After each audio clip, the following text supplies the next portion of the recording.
everybody? It is currently Thursday, August 21st, 2025, and I'm coming at you live from your father's vagina.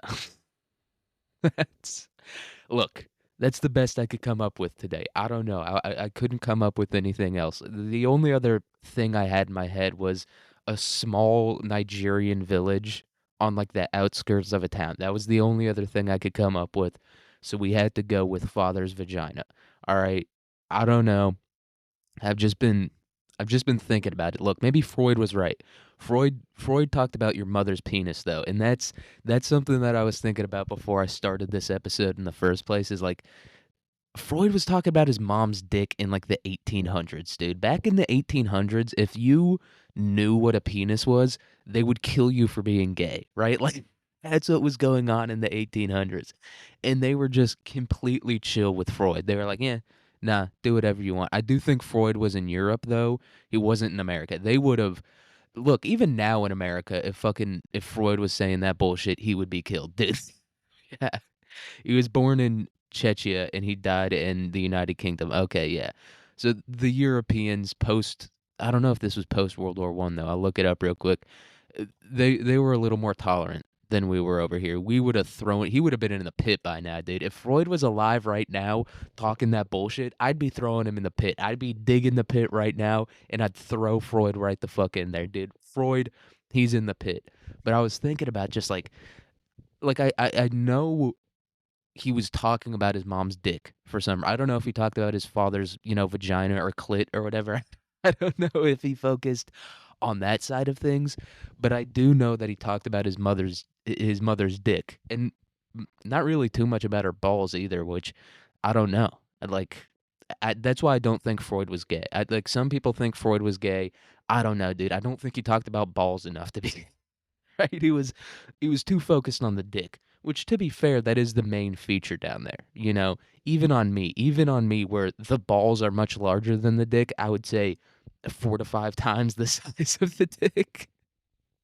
Even on a guy like me, I would still say the dick is the main feature. Although I've never been with a woman or a man, so I wouldn't really know. But I did look this up, and I had to go into incognito to look this up because, I mean, my search history is bad enough, dude. If Palantir wants to blackmail me, they could do that shit with zero issue. But so I looked it up in incognito mode. I looked up Freud mom penis, which I'm almost certain if I went to images right now after Googling Freud mom penis, there would be pages and pages of like anime hentai porn. So, but this is from verywellmind.com. And this is look, I knew that he was talking about his mom's dick, and I knew that he wanted to like fuck his mom and all that kind of stuff. Because I mean, to be fair, look up Freud's mom. Freud's mom was fucking hot, and her having a penis, in Freud's defense, would only make her hotter. Okay, it would only be hotter if she had a penis. So I can't blame him too much. But I'm gonna read this for you real quick. So Freud believed that as the child becomes aware of the physical differences between males and females, he assumes that the female's penis has been removed and that his father will also castrate him as punishment for desiring his mother. Dude, imagine being in the 1800s. You haven't even seen a car in your entire fucking life. You haven't seen a person that looks even slightly different, especially in Europe. In Europe at the time, it was all fucking whitey, all right? And they all looked the exact same. They all had like beards and hot top hats, monocles, all that shit, dude. They all look like the fucking Monopoly man or the Pringles guy or whatever, right? Imagine just being that type of person. Like you've had pears like twice in your life. You've only tasted fruit 4 total times in your life, right? Your entire family's been wiped out by like rubella or some shit like that. Your whole family had diarrhea and then died suddenly. Right? Imagine that's the life you're living. And then this guy with his hot fucking mom comes out of nowhere and starts being like, when you were a little kid, you were scared that your dad was going to cut off your dick because you wanted to fuck your mom. That he should have been burned for witchcraft, dude. Freud, the fact that he was allowed to exist is shocking to me. Literally shocking to me. Like people now in America's like a very liberal society. People don't seem to want to accept that fact. It is very liberal and very progressive. People will, like, threaten death to drag queens for reading to their children, which I think is maybe a step too far. I'm not the biggest fan of, the gay shit being around the kids. I know some people are like, "That's homophobic." I don't know, dude. I'm just not the biggest fan of it. But people will, like, threaten to, like, bash these people's heads in with hammers. In the modern age. In the modern age, in a fairly progressive society, people will be like, "Yeah, I'm gonna kill you execution style for reading to my children in a weird, you know, what's that called? Autogynephilic outfit." And autogynephilia is like it's when a dude wants to fuck himself as a chick. That's what autogynephilia is. I'm not saying that all drag queens are like that, but I don't know. It does kind of border on that territory. I just kind of assume anything that dudes are doing as a whole, not just gay dudes, but like any weird shit that dudes do as a whole, it's somehow related to sex. You know what I mean? Like dudes are just too horny for it to not be related to sex at all. So I just kind of assume they all have autogynephilia, but whatever. People will like they'll go American History X on your ass for reading to your fucking kids while you're dressed as a drag queen. All right, they'll do that shit. They don't give a fuck. In the 1800s, I get it. Europe was going through like their Enlightenment phase or whatever the fuck. I don't even know if Enlightenment. I'm sure Enlightenment was still going on at that time. They were, had all these crazy liberal ideas. Germany was in after World War One was like it was the Weimar Republic, all that bullshit.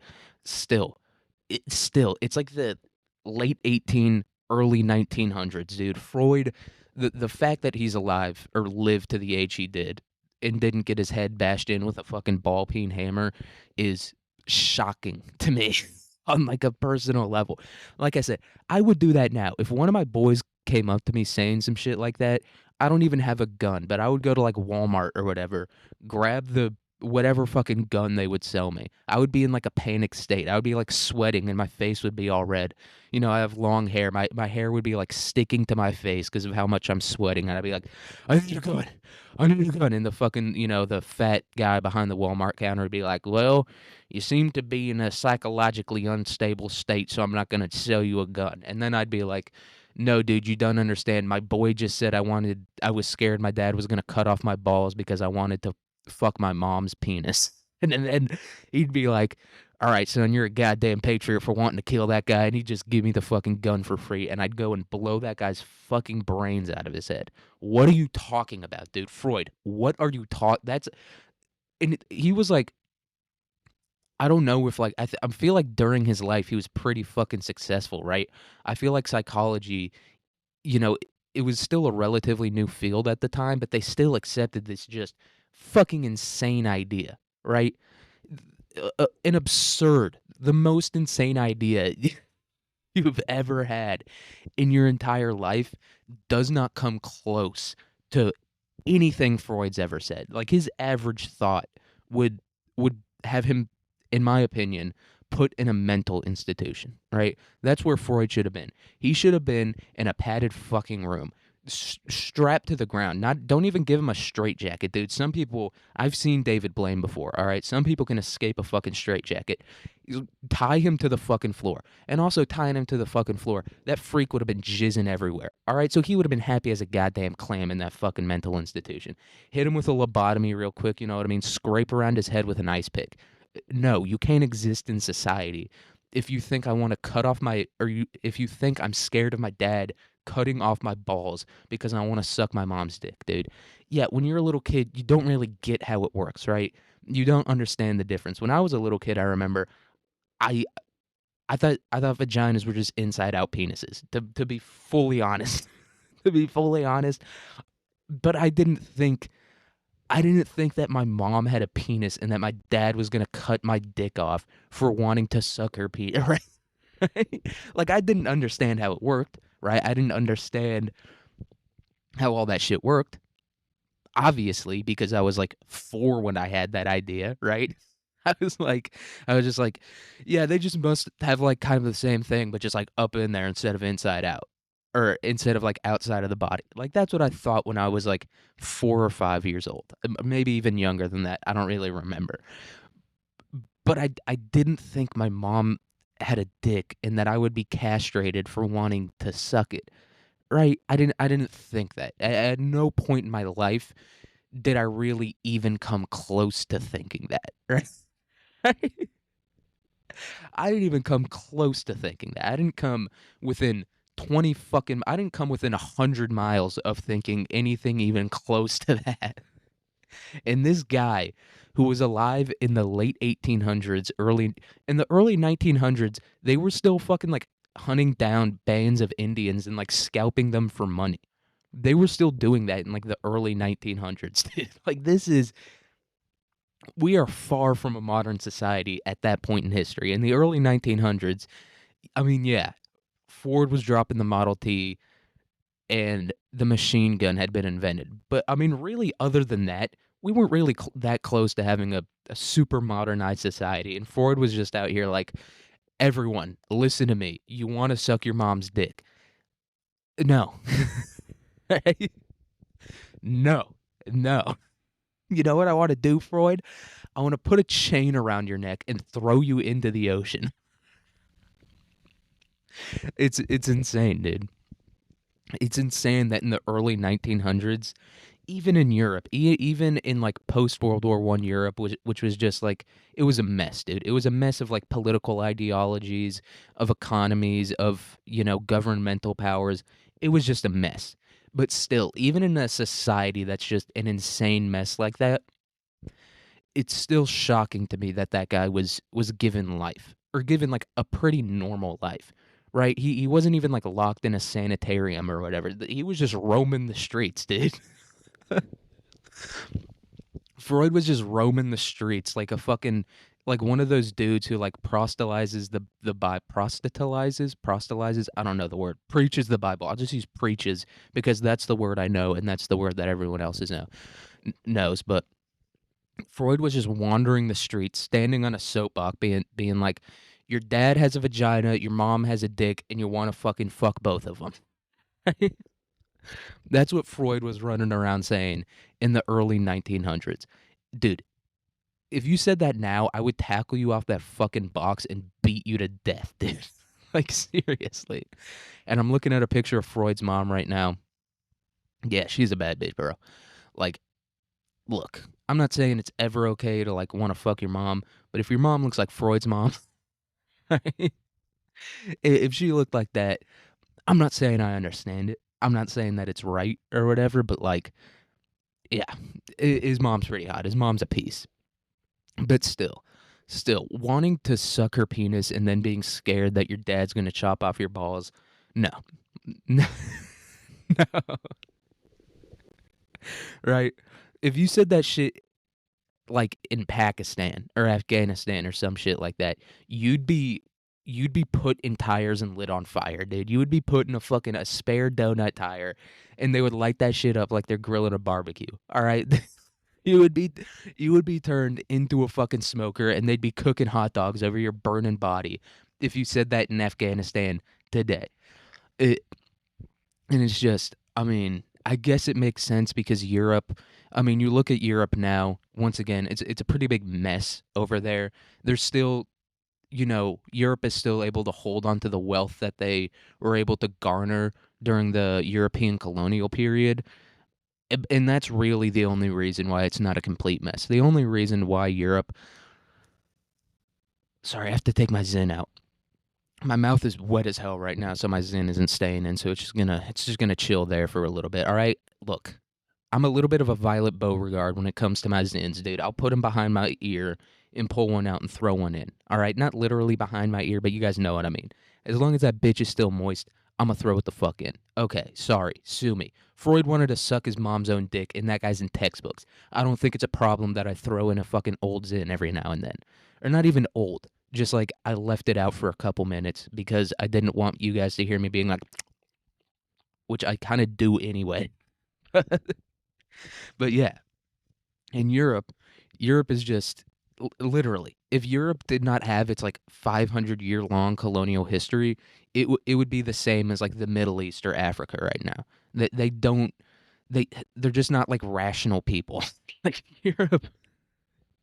Europe does not have rational. They definitely don't have rational leaders. The plans that the harebrained schemes that the leaders of Europe come up with are insane. It's insane. And you know it's crazy when like Poland has the most rational immigration policy in fucking Europe, dude. The Polish, the ones known for being dumb. In a period of American history where it was perfectly acceptable to say the N word, right? Like the 30s and 40s and 50s and stuff like that. In that span of time where you could do blackface and everyone would laugh like you fucking, just came up with the most insane joke of all time, in that period in American history, people were still thinking that the Polish were the dumbest ones on earth. In a period of history where you could just be as racist as you wanted towards any group, dude. It's not like now where you kind of have to pick and choose a little bit, mostly going after the whites and the Jews. That's kind of who you can be racist towards nowadays. In a period of history where it was open game, dude. You could go after whoever you wanted, literally whoever you wanted. They still thought that the Polish were the dumbest people on earth, right? And I think that reflects. I think it reflects, maybe not as 100% true, but it must have a grain of truth to it, right? If you're being if you're choosing to be racist towards Polish people instead of black people, I kind of assume there might be a little problem with Polish people, right? In like in that context, in the context of like Jim Crow America, you're choosing to be racist towards Polacks instead of, blacks or Mexicans or whatever. It's I don't know. I feel like there's something going on there. And the fact that the Polish have come up with the best, idea when it comes to immigration in Europe is it just shows how insane the rest of the immigration policies in Europe are. It's like it's bad. You know it's bad when like the Polish are the smart ones among the among the group, right? It's like yeah. It would be like if I walked into a room and I was the most attractive person there, right? I would be like, there's a fucking problem going on here. Something's wrong. Like I don't know exactly what it is, but something's wrong. Society isn't functioning as it should be if I walk into a room full of people and I'm more attractive than all of them. Right? That's an issue. There's something greater at play there. Right? And that's how I feel about the Polish being the smartest, most rational people, you know, when it comes to just political policy. I feel like there's an issue there. I feel like there's a bit of a problem. And yeah, it's just Europe. Europe is no different from Africa or the Middle East. And it really just makes me glad to be an American. You know what I mean? And, yeah, an American specifically, not just a North American. I was going to say North American, but I mean, Canada's just as insane, and Mexico's a pretty big mess. Look, like I've said before, I love the lads. It's a pretty big fucking mess down there. All right, it's a pretty big, it's a pretty big mess down there. And yeah, Canada just because they didn't like fight for their freedom and they have like a way longer history of being a British colony, they also have a lot of those same European ideals of just like import 500,000 Indians ASAFP, dude. How many Pakistanis can we get into Toronto in the next 24 hours? Because that's what I need, dude. That's what this country needs. This country needs 1 million Pakistanis in the next 24 hours or it's going to collapse, right? That's the immigration policy in Canada. And to be fair, America's getting pretty fucking close to that too, dude. Like the shit with the H-1B visas, like Microsoft just laid off like 9,000 workers and then applied for like 14,000 H-1B visas. Like we're going down the same path as Europe, so I can't talk too much shit, but it's still like Poland is better than you guys. Poland, the people who are known for being too dumb to screw in light bulbs, they figured it out before fucking you guys did. They were the ones that had the idea before you guys. That's an issue. That's an issue, dude. That's like walking into like a special education classroom and some fucking, cross-eyed kid with Down syndrome finishes the math problem quicker than you. That's a problem, dude. That reflects more on you than it does on them. But yeah, we're getting the Indians, dude. We're getting the Indians. I don't know. I don't know why we're getting the Indians. I don't know why we don't just like keep outsourcing all our shit to them like we've been doing for like the past 3 decades. I don't know why we're now importing them instead of doing what we've been doing for the past 30 years. I don't understand that at all. But yeah, maybe it's time to move to Mexico, dude. Maybe the Mormons had it figured out. Maybe or it's Mormons or Mennonites. One like weird fundamentalist Christian group. There's like a ton of them in Mexico for some reason. And I'm thinking right now maybe they had the right idea because Mexico isn't importing 100 million fucking Indians so that we can try to beat China in the AI race, dude. If you want to beat China in the AI race, start getting the fucking Chinese over here, dude. Start getting, do what we did in the 1800s when we were trying to build the railroads and get the fucking Chinese over here. That's how we're gonna beat them in the AI race, dude. We're not gonna beat them by importing people who throw their relatives' dead bodies into an already shit-filled river. We're not gonna beat them by doing that, dude. Get the goddamn Chinese over here. Chinese, Japanese, Korean. Get them over here, dude. Koreans work like 90 hours a week. All of them, dude. They're kind of like tech Mexicans. They're Texicans. I've said that before about Indians, but now I'm feeling more like the Koreans are the tech Mexicans, the Texicans. You know, that they just work nonstop. Get some of those guys over here. Get the Japanese over here. Get the Chinese over here. Even Taiwanese, dude. I'll take a fucking Vietnamese, dude. I don't even know if most Vietnamese people know what a computer is, but fuck it. Get them over here, dude. We don't need we don't need the Indians, dude. We have enough 7-Elevens. We have enough spicy buffalo chicken taquitos. We don't need more Indians. Okay? If we want to beat the Chinese and I get it, dude. You can just put the Indians in like a dark, damp basement somewhere and just have them code all day. I understand that fact. But you can also do that with the Chinese and then not have them, shit on the street. You could do that instead. But yeah, the Mexicans though. We might have to be moving to Mexico.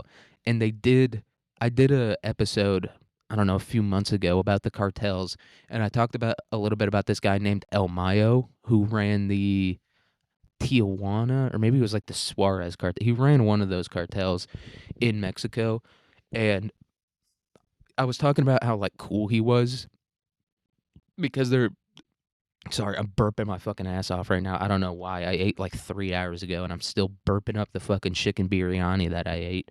Which, by the way, we got to talk about that a little bit, dude. The Indians got to figure it out with the spices. They've got good flavors. The Indian food has good flavors. But for some reason, they put like the whole seed into the seasoning instead of like grinding it up, right? It's like there's literal like whole peppercorns up in there, whole like star anise or whatever. And I don't know, maybe you can't grind it up, but it's like we got to find out a better solution. All right?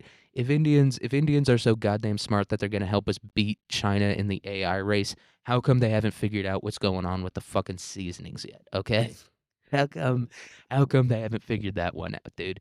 That if they can't figure that one out, they're not beating China in the AI race. And I'm not saying we're any better, dude. The Americans aren't any better, but at least we don't poop in the street and throw dead bodies into rivers. All right, the only people throwing dead bodies in rivers in America are the fucking Italians after they kill it, dude.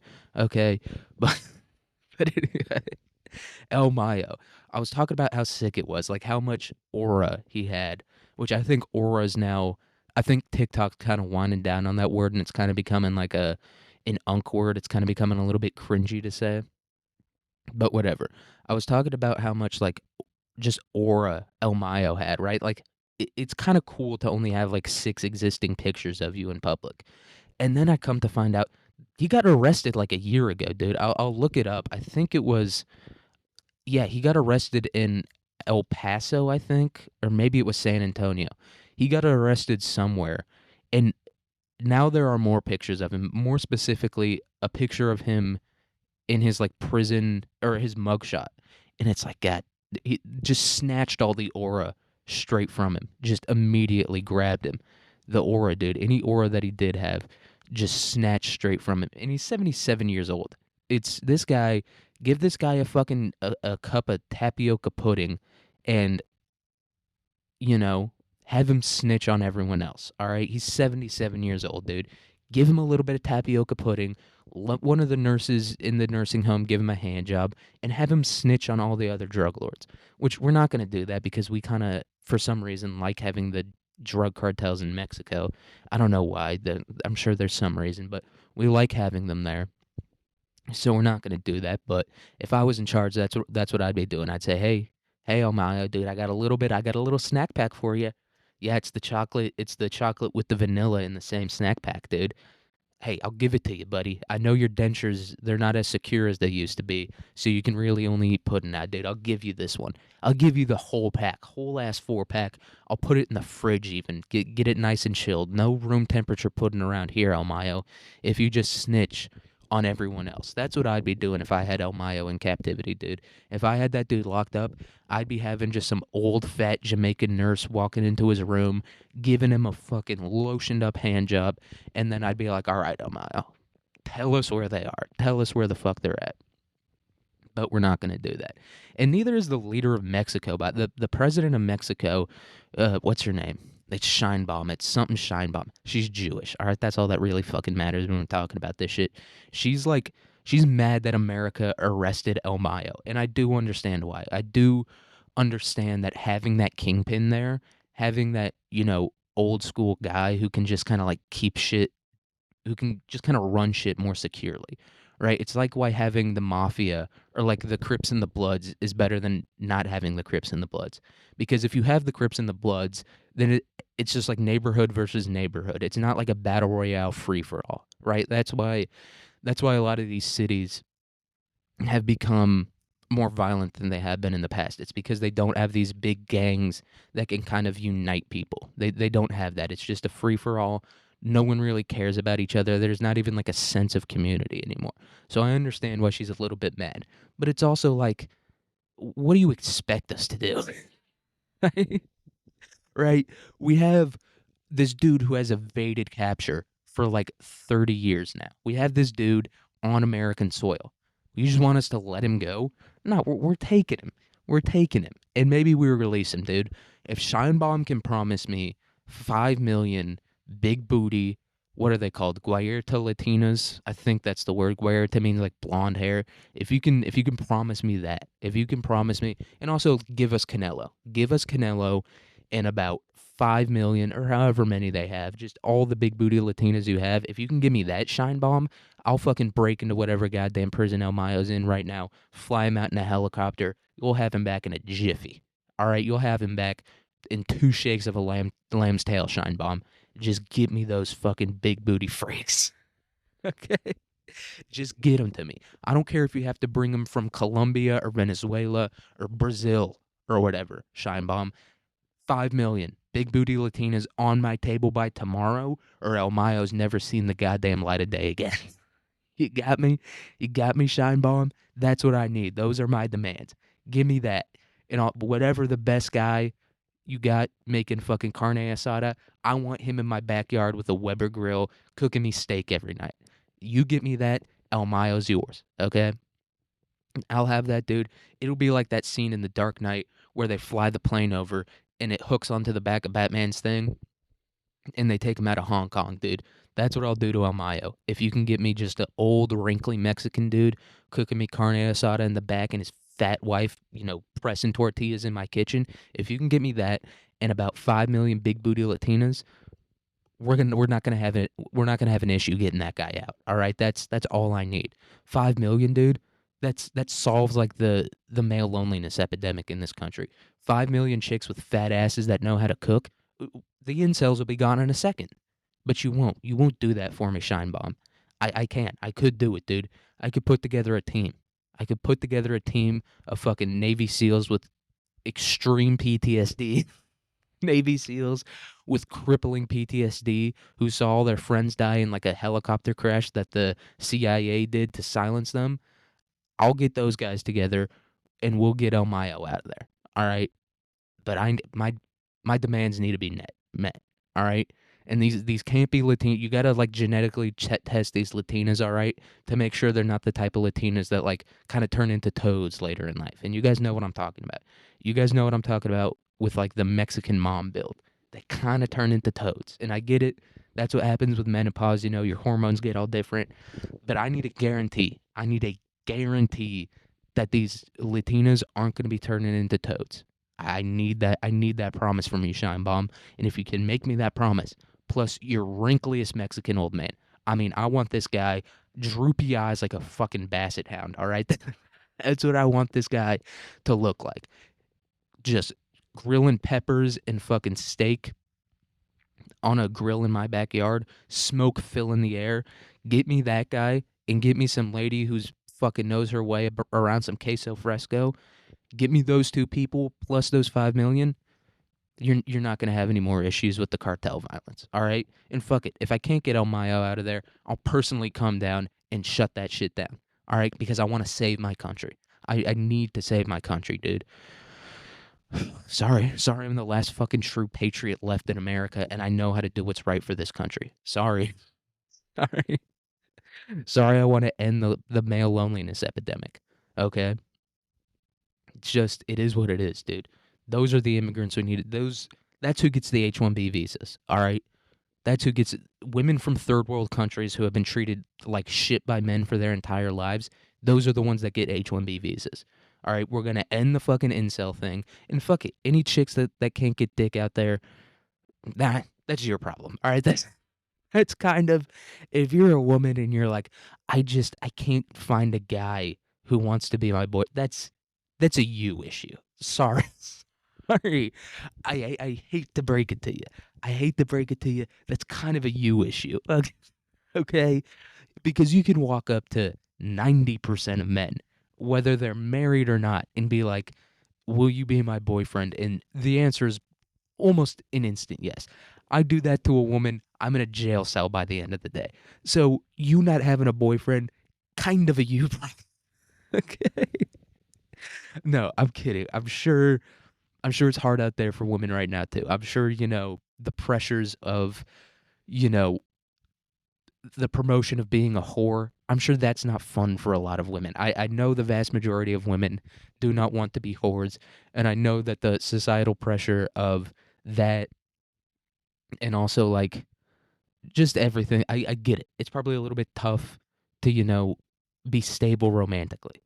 But just hop off TikTok for a second. And that goes for the fucking incels too. All right, to the incels out there, I get it, dude. I'm one too. I cannot get pussy to save my goddamn life. I understand. But just hop off fucking TikTok for a second, dude. Go throw out a few fucking casts at the lake. All right, try to catch a crappie or something. That would be that's my advice. That's my advice to you guys. All right? But that's how I'm going to save this country. We're going to end this incel epidemic, dude. And the food is going to be so good. We just need to unite with Mexico at a certain point. America needs to say, "Hey, Canada, just glass Canada, dude. Canada's done. I don't give a shit about anyone there. White, black, Indian, whatever. If you're in Canada, you're done. You're getting fucking nuked to shit. That's just going to look like Fallout. All right? Is what it is. That's just what we're going to have to do with Canada. And anyone that survives, you're welcome to come in. But we're dropping about all of our nukes on you. So you're probably not going to survive." So we glass Canada, and then we say, "Hey, Mexico, what are you even gonna do about it? All right, Mexico." And then that also solves the problem of people crossing over the southern border, right? Because the border between America and Mexico, that's a long fucking border. That thing's like 1,300. That's even long. I don't know how long it is. It's like 2,000 miles. It's ridiculously long. But we get in Mexico, we take over that wall between Mexico and Guatemala. You know, that's a short little wall. That thing ain't that long. You know what I mean? A couple hundred miles, dude. And plus, now we have the Mexicans on our side. Dude, that wall's getting done in 15 minutes. What the fuck are we talking about here? So we nuke Canada, unite with Mexico. Then once Canada's safe, we go back into Canada and kind of don't do anything there. We just kind of leave it be. Maybe when global warming gets real bad, we move everyone up to Canada. All right, that's the plan for the American future. And if you don't like it, suck my dick. You don't know how things work. Right? If you don't like that plan, you're a moron. You're a dum dum. But yeah, right now it's not feasible to build a wall along the southern border of the United States. But if Mexico becomes part of the states, dude, then we build that wall. NBD, dude, no big deal. All right, it's not an issue. U.S. border length. This thing, yeah, it's about 2,000 miles long. That's a big old border, dude. You're not building a wall along shit, dude. 2,000 miles long. Anyone that's ever seen construction done in this country before, it takes 5 years to pave a mile of road in this country. We're not building a wall along the along 2,000 miles of border. It's not getting done. All right? Even the Chinese, dude, it took them like 100 years to build the Great Wall of China, and then it didn't really even do shit. It did not do anything at all. But hey, that's my plan, dude. We're gonna fix a lot of issues in this country if you just do what I'm asking you to do. And it's like Canada. America is Canada's only real ally. So even if we do fucking bomb the shit out of them, nothing's gonna cut. What? Who's gonna get mad at us? Like France? France is gonna be like, "You killed the Quebecois. Oh, you're mad." Then come do something about it, fucking France. All right, you guys can't even handle the shit in your own country. You're not gonna stop us, dude. And you're definitely not gonna stop us once we get the goddamn Mexicans on our side, dude. Once we get the Mexicans on our side, up the fucking defense budget to $2 trillion. Put the boys in the factories. We're gonna have a million B-2 bombers by the end of the year. All right, not gonna be an issue. It solves the illegal immigration. It solves, the loneliness epidemic or whatever. It solves the fucking Mexican or the cartel violence in Mexico. It solves a lot of shit. Solves almost everything, dude. And it's done. We don't have to import any more people from fucking India or whatever. We don't have to hear these incels bitch about how they can't get pussy. Yeah, dude, the pussy market's tough right now. So is every other market. How about we pipe the fuck down for a second? Okay? The pussy market, yeah, it's out of whack. Is what it is, man. It's just what's going on right now. You're not, you going on there and being like, every woman is a whore. You're not going to help it, buddy. I get it. You're frustrated, but it's not going to help the situation at all. What will help the situation, turning Canada into a parking lot, dude. That's all our trash goes into Canada, right? We've been having a lot of issues with pollution and shit like that. If we nuke Canada, no one and nothing is going to be able to fucking live there anyway. So we just start dumping all our fucking toxic waste up in Canada. That shit's never going to hit us. Light it all on fire. I don't give a fuck. All right? I'm solving issues here. I'm solving problems. And really, all it's going to cost is 40 million Canadian lives. And their lives they're pretty worthless people, right? The people in Canada are fairly worthless. I'm not going to say they're completely worthless, but I value there's a lot of people. There's a lot of groups of people on this planet. There's a lot of countries of people on this planet that I value more than Canada. Sorry. I don't. What do you guys do? Tell me exactly. Explain to me exactly what the global or even local benefit of Canada existing is. I don't really see one, man. Hockey, no one watches hockey. And that's the thing, dude. In America, a country just built for like bread and circuses for the masses, right? The people of this country love, going to a Buffalo Wild Wings and screaming at a flat screen TV after drinking 4 shitty light beers. The people of this country, they love doing that. It's America's pastime. And still, in this country, hockey's nowhere to be found. So I don't really give a shit about hockey. All right, we'll keep the Pacific Northwest, right? We'll keep all that going on. Vancouver and all that shit. It's a pretty beautiful area, and we don't want to fuck up, Seattle and Alaska. So we'll keep kind of that area. The Eskimos are pretty. We'll get we'll get the Inuits and the Eskimos and shit out of there before it becomes an issue. You know what I mean? We'll take them all out in helicopters, throw them in Alaska. It's basically the same fucking thing.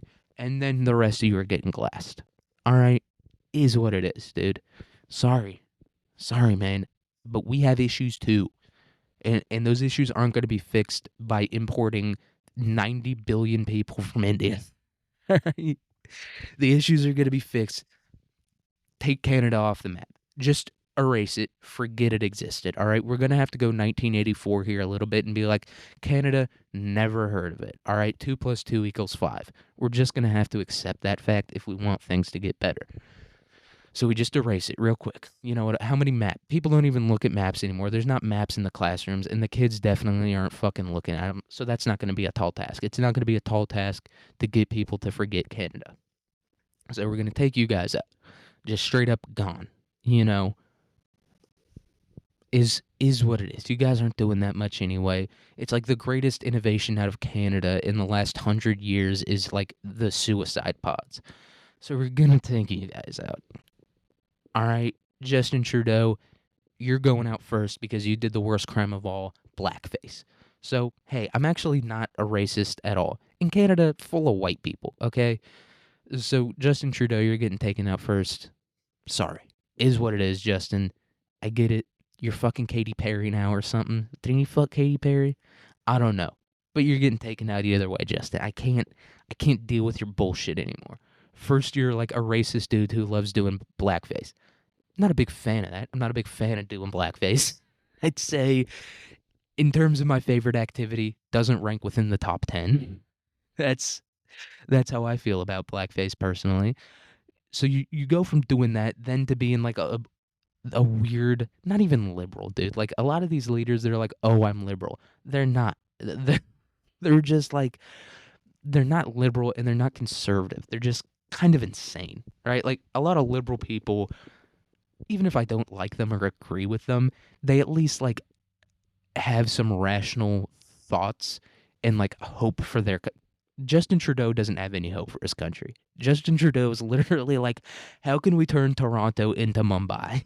that's that's that's Justin Trudeau's hope for his country. That's not a liberal idea or a conservative idea. That's just like an insane idea, right?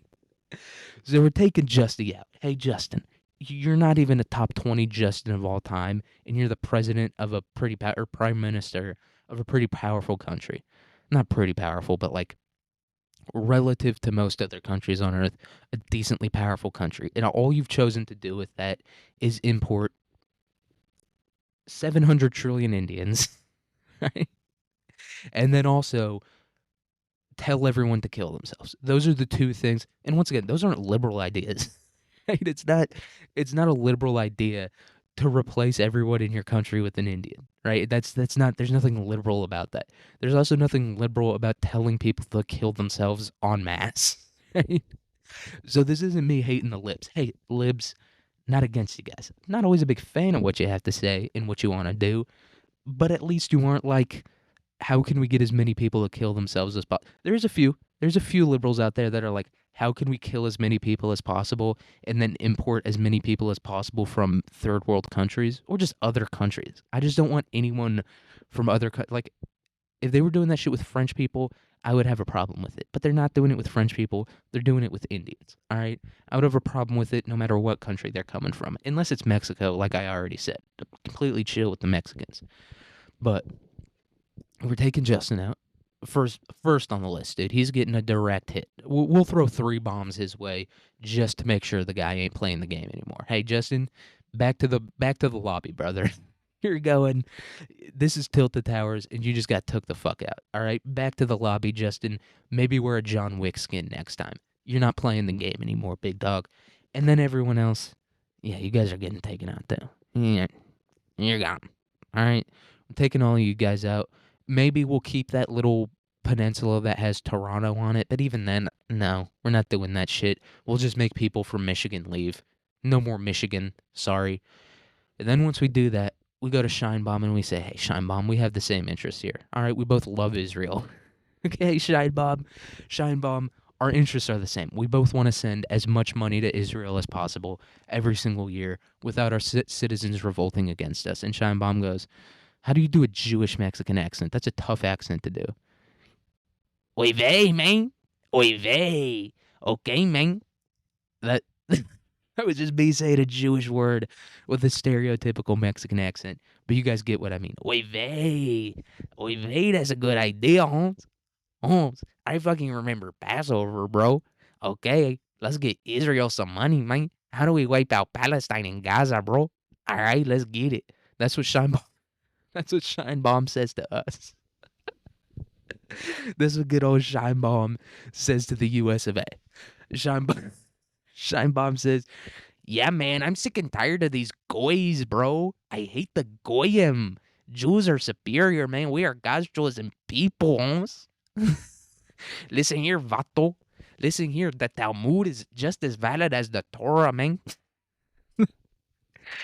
The Talmud is actually the word of God, right? Because it was written by rabbis, Holmes. It was written by rabbis. So that's that's what Scheinbaum says to us. Scheinbaum walks up with her flannel shirt and, you know what I mean, her pants rolled up, doing a little bit of a Vato walk. You know, red bandana wrapped around her head. On top of the red bandana, she's wearing a yarmulke. Scheinbaum's got the red bandana yarmulke combo on, you know, hitting that walk that they do. Hey, the higher the socks, the downer the fool. Listen here, fool. We need to give Israel $20 million so that they can buy Hellfire missiles, fool. Hey, listen, fool. Hamas is using children as a human shield, man.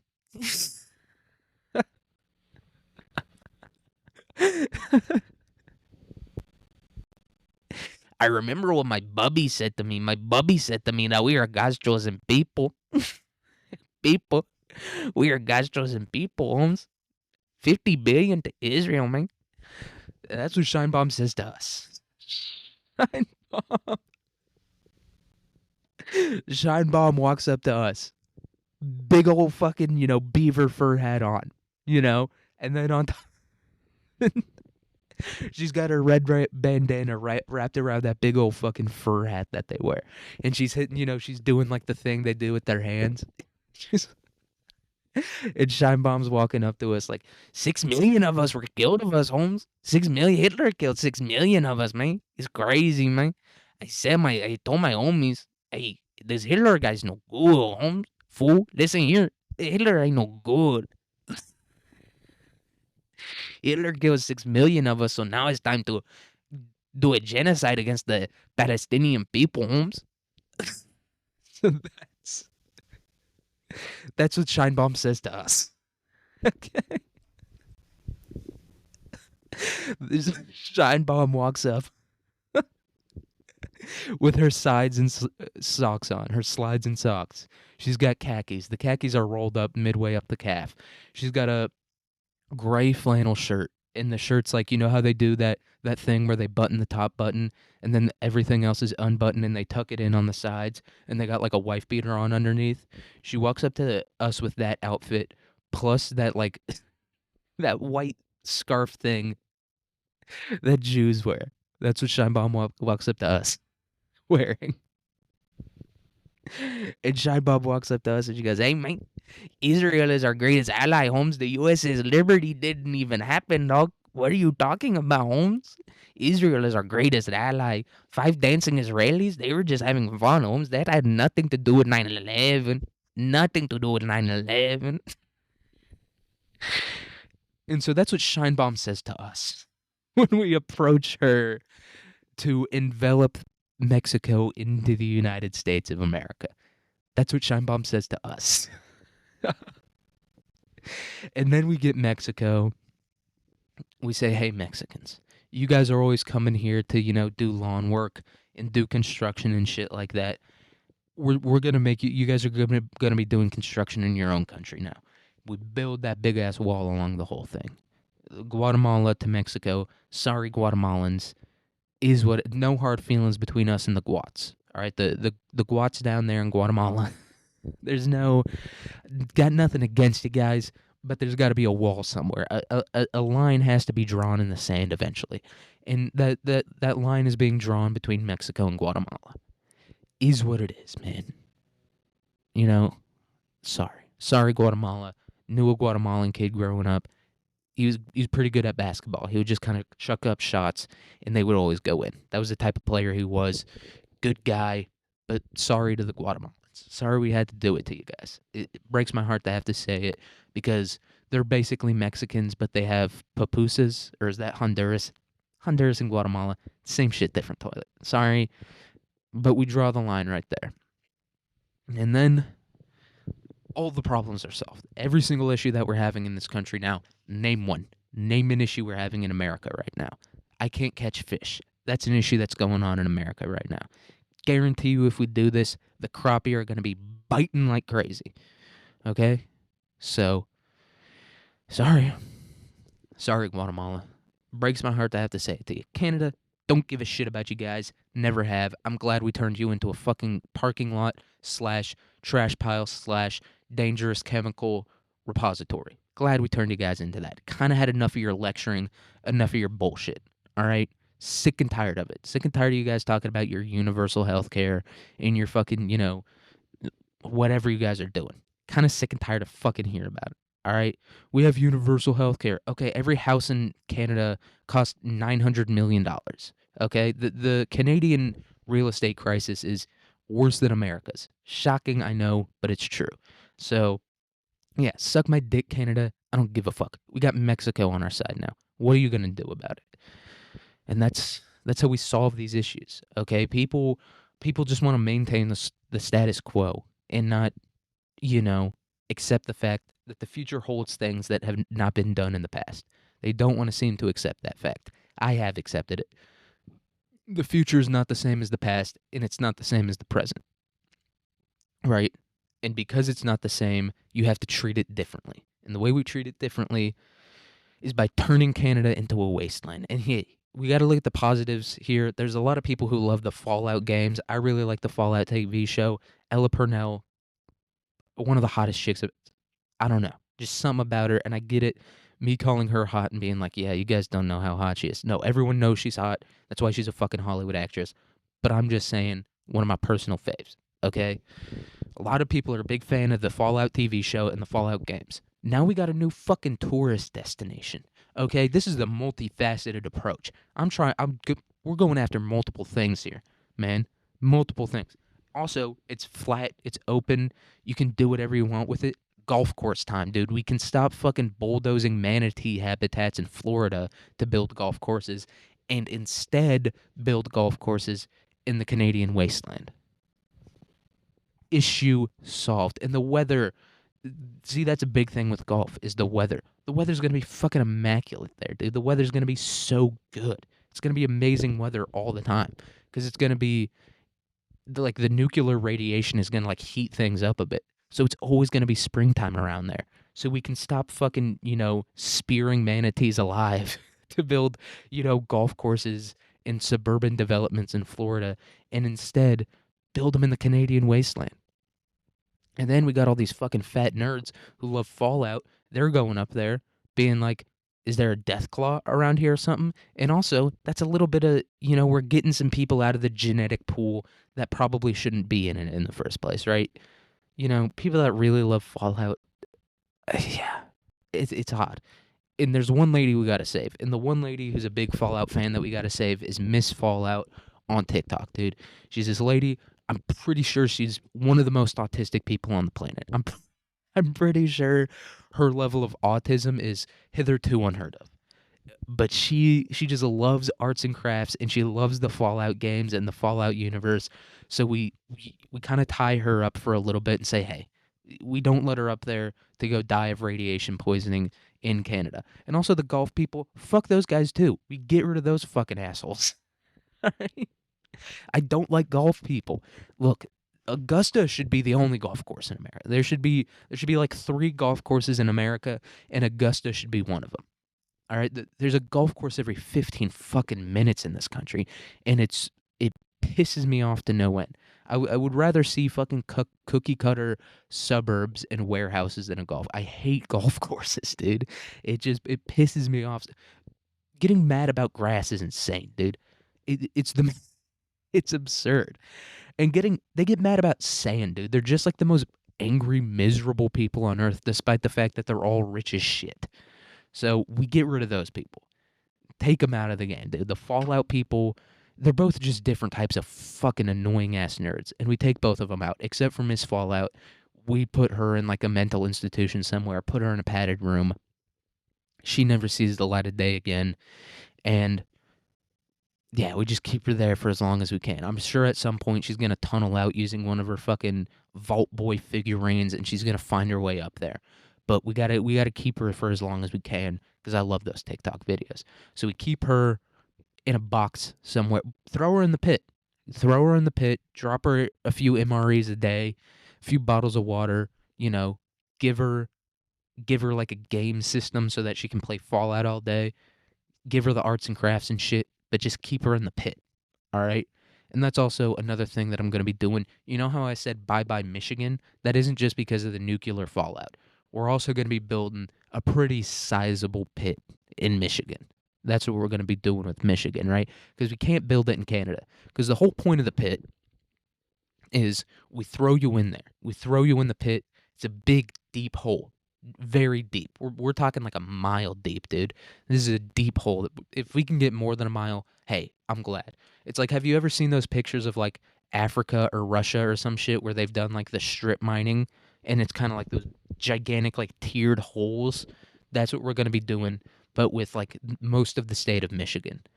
So we put them all in the pit, right? And the whole point of the pit is we throw you in there, and if you claw your way out, you get a stay, right? That's what we're doing with all the fentanyl addicts, you know, not with the pedophiles. The pedophiles, they're not going in the pit.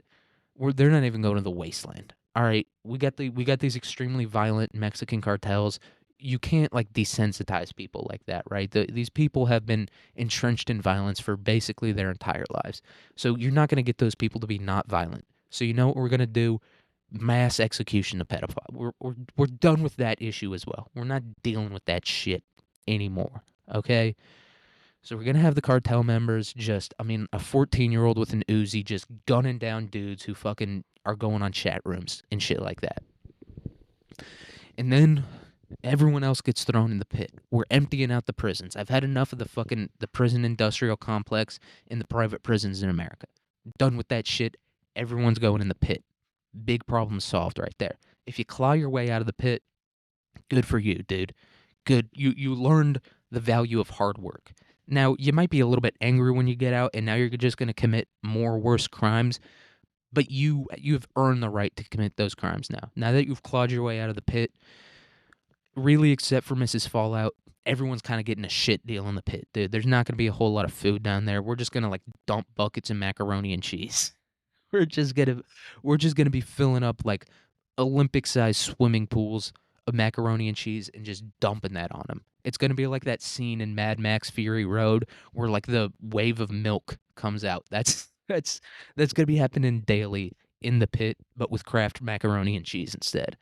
So, and yeah, like I said, besides Miss Fallout gets her own nice little corner. Try to keep her distracted so that she doesn't go into the Canadian wasteland. Give her access to TikTok. Everyone's going to be having a good old time. And then next step of the plan, I've been thinking about taking Florida out. I think everyone from Florida also goes in the pit. You know, I was talking about fentanyl addicts. Everyone in Florida is basically a fentanyl addict, right? They have that level of just cognitive inability, right? That level of just cognitive destruction to where they are basically fentanyl addicts. Everyone in Florida is. And we let Florida return to its natural state. Florida, same with Phoenix. Entire city of Phoenix is getting airlifted out of there, getting thrown in the pit. All right? Had enough of those fucking guys too.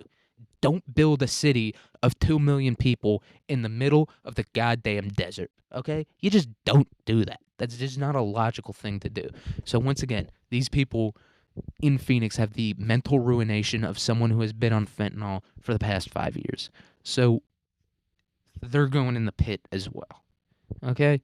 And look, now I'm feeling bad for Miss Fallout at this point because all she did was kind of be just super autistic.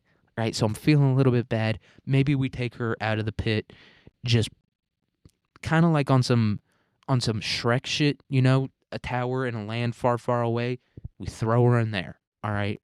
And just have her kind of chill out all the time. We have people dressed up like Fallout characters, like it's Disneyland. Those guys roll up and they're like, "Hey, do you want to go on a mission with me?" And that's what we do with Miss Fallout, okay? Because I can't lose her, man. I can't lose her. I love her too much. So we keep her up in there in a tower far, far away, and we have people dress up like the characters from Fallout. You know what I mean? Those suits. Fuck it. Ella Purnell, you're now property of the state. Are you my personal concubine? Yes. I hate to break it to you. And you're a concubine, right? You're not even like part of my harem. You're not even a concubine. You're my mistress, right? You just kind of lounge around the house all day in like a flowy white toga, eating grapes and like rubbing olive oil all over yourself. And you're not even a concubine. You're just my mistress. And then also what you do is you throw on that fucking outfit from the Fallout TV show and you go give fucking Miss Fallout a good time. You make her happy. Hey, I'll even let you look. This lady's autistic as shit.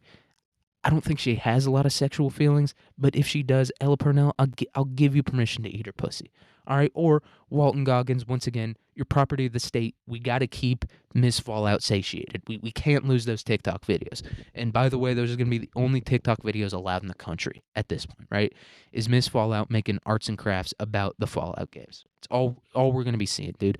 No more fucking arguing about the validity of giving toddlers meth. We're not going to be arguing about that shit anymore. It's not going to be happening on TikTok. Certainly not going to be happening on Twitter because Musk is going in the fucking pit. All right, Musk is in the pit. Thiel is in the pit. Bezos is in the fucking pit. All three of those guys are going in the pit, and no mac and cheese for them either. They're not getting a dollop of mac and cheese. They're not going to be able to lick the fucking powder out of the packet. All right, you know that cheese powder that's in the packet? They're not getting a fucking taste of it. So those three guys are going in the pit as well. And Miss Fallout's just up in a tower, and we just have Walton Goggins. He's just perpetually in like the makeup that he does to play the ghoul character. And we just have him go up there and be like, "How you doing, Miss Fallout? You want to go on a mission today? We got death claws to kill," or whatever they do. And I've never really played the Fallout games. They don't really appeal to me that much. But Walton Goggins, you are now owned by the state, as well as Ella Purnell. But Ella Purnell, sorry, you're gonna have to suck my gross little dick. I hate, I hate to break it to you, Ella Purnell. I hate to break it. My gross, flabby, hairy body, my gross, acne-covered, hairy patched body is gonna be on top of you, probably nightly. And that's just the reality of the situation. It's just what we got to do to fix this country. Okay? It's just we have to do it. It's a sad fact, and I feel awful for you. I feel awful for you that you have to see me at all, let alone naked. I feel bad that you have to see me clothed, and I feel really bad that you're going to have to see me naked, but it's just what's going to have to be done so that this country runs smoothly. You are making a sacrifice. You're going to be getting the Medal of Honor by the time you're done. All right, you're Chris Kyle, you're Alvin York, you are, any one of those military heroes. You are one of those guys. I don't even know if Chris Kyle is a military hero. I think he just lied about what he did, and then he was like, "I'm a military," but you're like a real one, like Alvin York. Like I said, you're one of those guys. Okay, you're getting the Medal of Honor. We're putting you in Arlington. Fuck it, you can go in the Tomb of the Unknown Soldier, and instead of the Tomb of the Unknown Soldier, this is the tomb of the very well-known soldier. This is the tomb of the lady who had to see my gross little dick every day and my gigantic balls. Sorry, the proportions are messed up. There's nothing I can do about it, Ella. I apologize. But like I said, if you want this country to be able to be fixed, you're just going to have to accept that fact. So you're going in the Tomb of the Unknown Soldier, and I'm going to be there every goddamn day to make sure that those guys are on point. Once you die, you're not getting killed or anything. I'm just saying, when you do kill yourself because you had to look at my disgusting body every single day, when you kill yourself because you had to look at my flat ass that's covered in hair and my jiggly love handles walk away from you after my tiny misshapen dick entered your body, after you have to deal with that every day for a multitude of years and you eventually kill yourself, you're going in the Tomb of the Unknown Soldier. And I'm going to be there every day making sure those guys are crisp. They're going to be crisp, walking well, dude. Passing that rifle like they do, like the and then they pass the rifle, they're going to be doing that shit perfectly, and I'm going to be there to verify it. So you don't got nothing to worry about. You have something to worry about, at this point in time, just because you're going to have to see my gross, disgusting body, and I'm going to, make a bunch of weird noises while we're having sex. Sorry. I apologize in advance. But like I said, you're going to be saving countless lives, You're like one of those dogs that got launched into space during, the space programs, or like one of those chimps. You're basically one of those. Yeah, it's not going to be a fun life. Your scientists are going to torture you all day, every day. And then you're going to get launched into space, and the rocket's probably going to explode. but your sacrifice that you made is beyond worth it. So uh, just be happy. Be happy that the ability to make that sacrifice was given to you. Not saying be happy, you know, that you have to see my gross, disgusting, hairy body enter enter your room all day, every day, and you will be wearing a toga. By the way, you will. You, this is insane.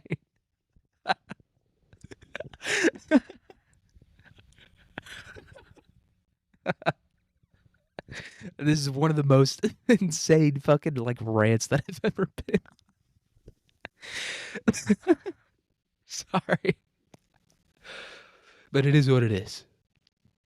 All right, and if you can listen to me talk about this and not at least on some level go, yeah, that sounds pretty good. That sounds like a good plan for this country. If you can't, you know, accept that, I don't know what to tell you, man. It's just this is a pretty decent plan. Compared to a lot of these fucking harebrained schemes that these other dumbasses are coming up with, this is a halfway decent plan. Tell me it's the worst plan you've ever heard. You have heard world leaders, current world leaders, past world leaders come up with far worse plans than this one. Okay, this is a pretty decent plan. It's a decent plan. And Ella Purnell, you're gonna be wearing a toga. You're gonna be looking a lot like Aphrodite. All right. 'Cause I don't know, for some reason. I actually know the reasons, because Aphrodite is like the goddess of like being hot, so that's why I'm attracted to her. But that's what you're gonna be dressed up like. All right. I'm sorry. I'm sorry. I want to fix the country. I'm sorry. I want to save hundreds of millions of people's lives. I'm sorry. I want to improve their lives. Do you want me to apologize for that? And that's just the reality of the situation, guys. This is the world that we're going to be living in very soon. Very soon we will be living in this world. And I hope you're happy. I hope I hope you're happy either way. And this, by the way, this is any indication that I should not have any power. this rant that I just went on is a stark indication that I should not be given an iota of power under any circumstance, dude. I don't care if I'm like the last dude left alive. I shouldn't be given the power. I shouldn't. I should not be given. A touch of power. Not even like a little dot, dude. Because this is where it will like eventually lead to, or at least an attempt at doing it. Right?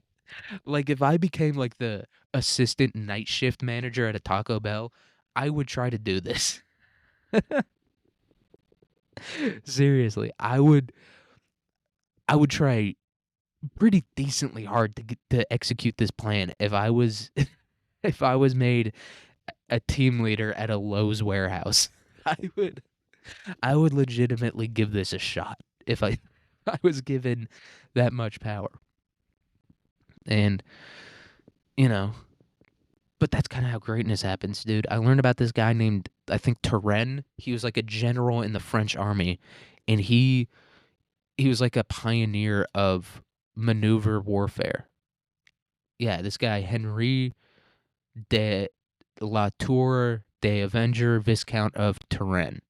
He was like this revolutionary general who did a lot of shit that a lot of people thought was really stupid. Like one of the things he did, and this is like the video that I watched. I don't know any other thing that he's done, so I don't know that why I'm saying this is one of the things he did. This is the only thing I know that he's ever done. But it was winter time, and these dudes were like the people that he was fighting who were in the Holy Roman Empire. They were like kind of sheltering for the winter, because it's like we're not going to be able to fight during the winter, dude. This is like the 1600s. They're not going to be able.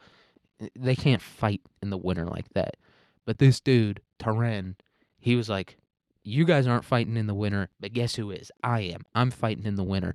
And he took his entire like army that he had. He wasn't like the general of the entire army. He only had like, at this point, I think like 50, maybe 60,000 men, maybe less, because at one point he was only leading 30,000 men. But I think he had a little more than 30,000, maybe like 40,000 or something like that. But he led all these men basically just hit like a big ass like swerve on him. Like they were kind of close to each other, and then he like led them around these mountains in the middle of winter. He had to like abandon all his cannons and shit like that. And this is the 1600s, so a cannon, that's pretty fucking useful.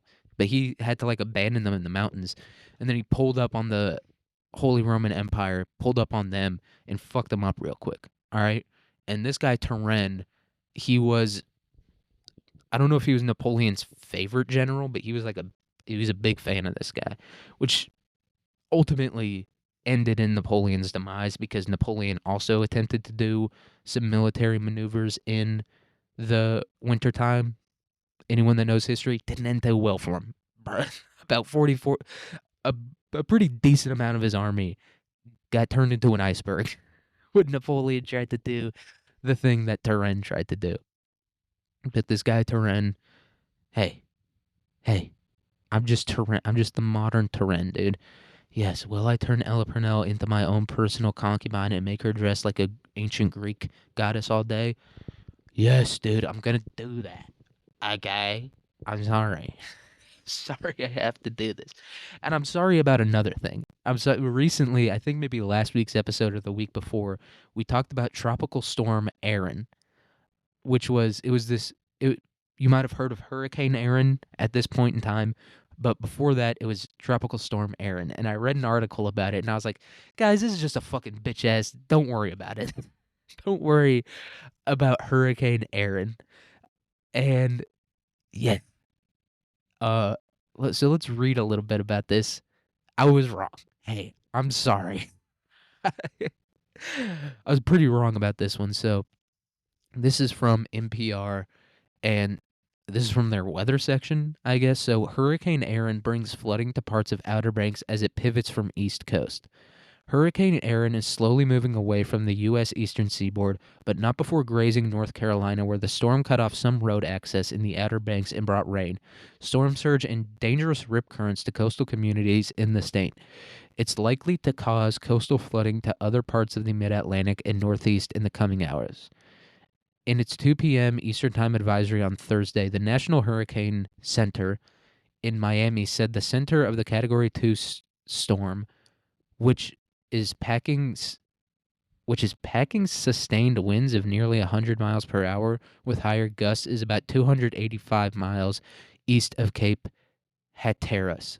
A storm surge warning remains in effect from Cape Lookout to Duck, North Carolina, indicating a life-threatening risk of coastal floods from rising waters. A tropical storm warning is in place from Beaufort Inlet, North Carolina, to Chincoteague, Virginia. A tropical storm warning has also been issued for Bermuda, Jamaica.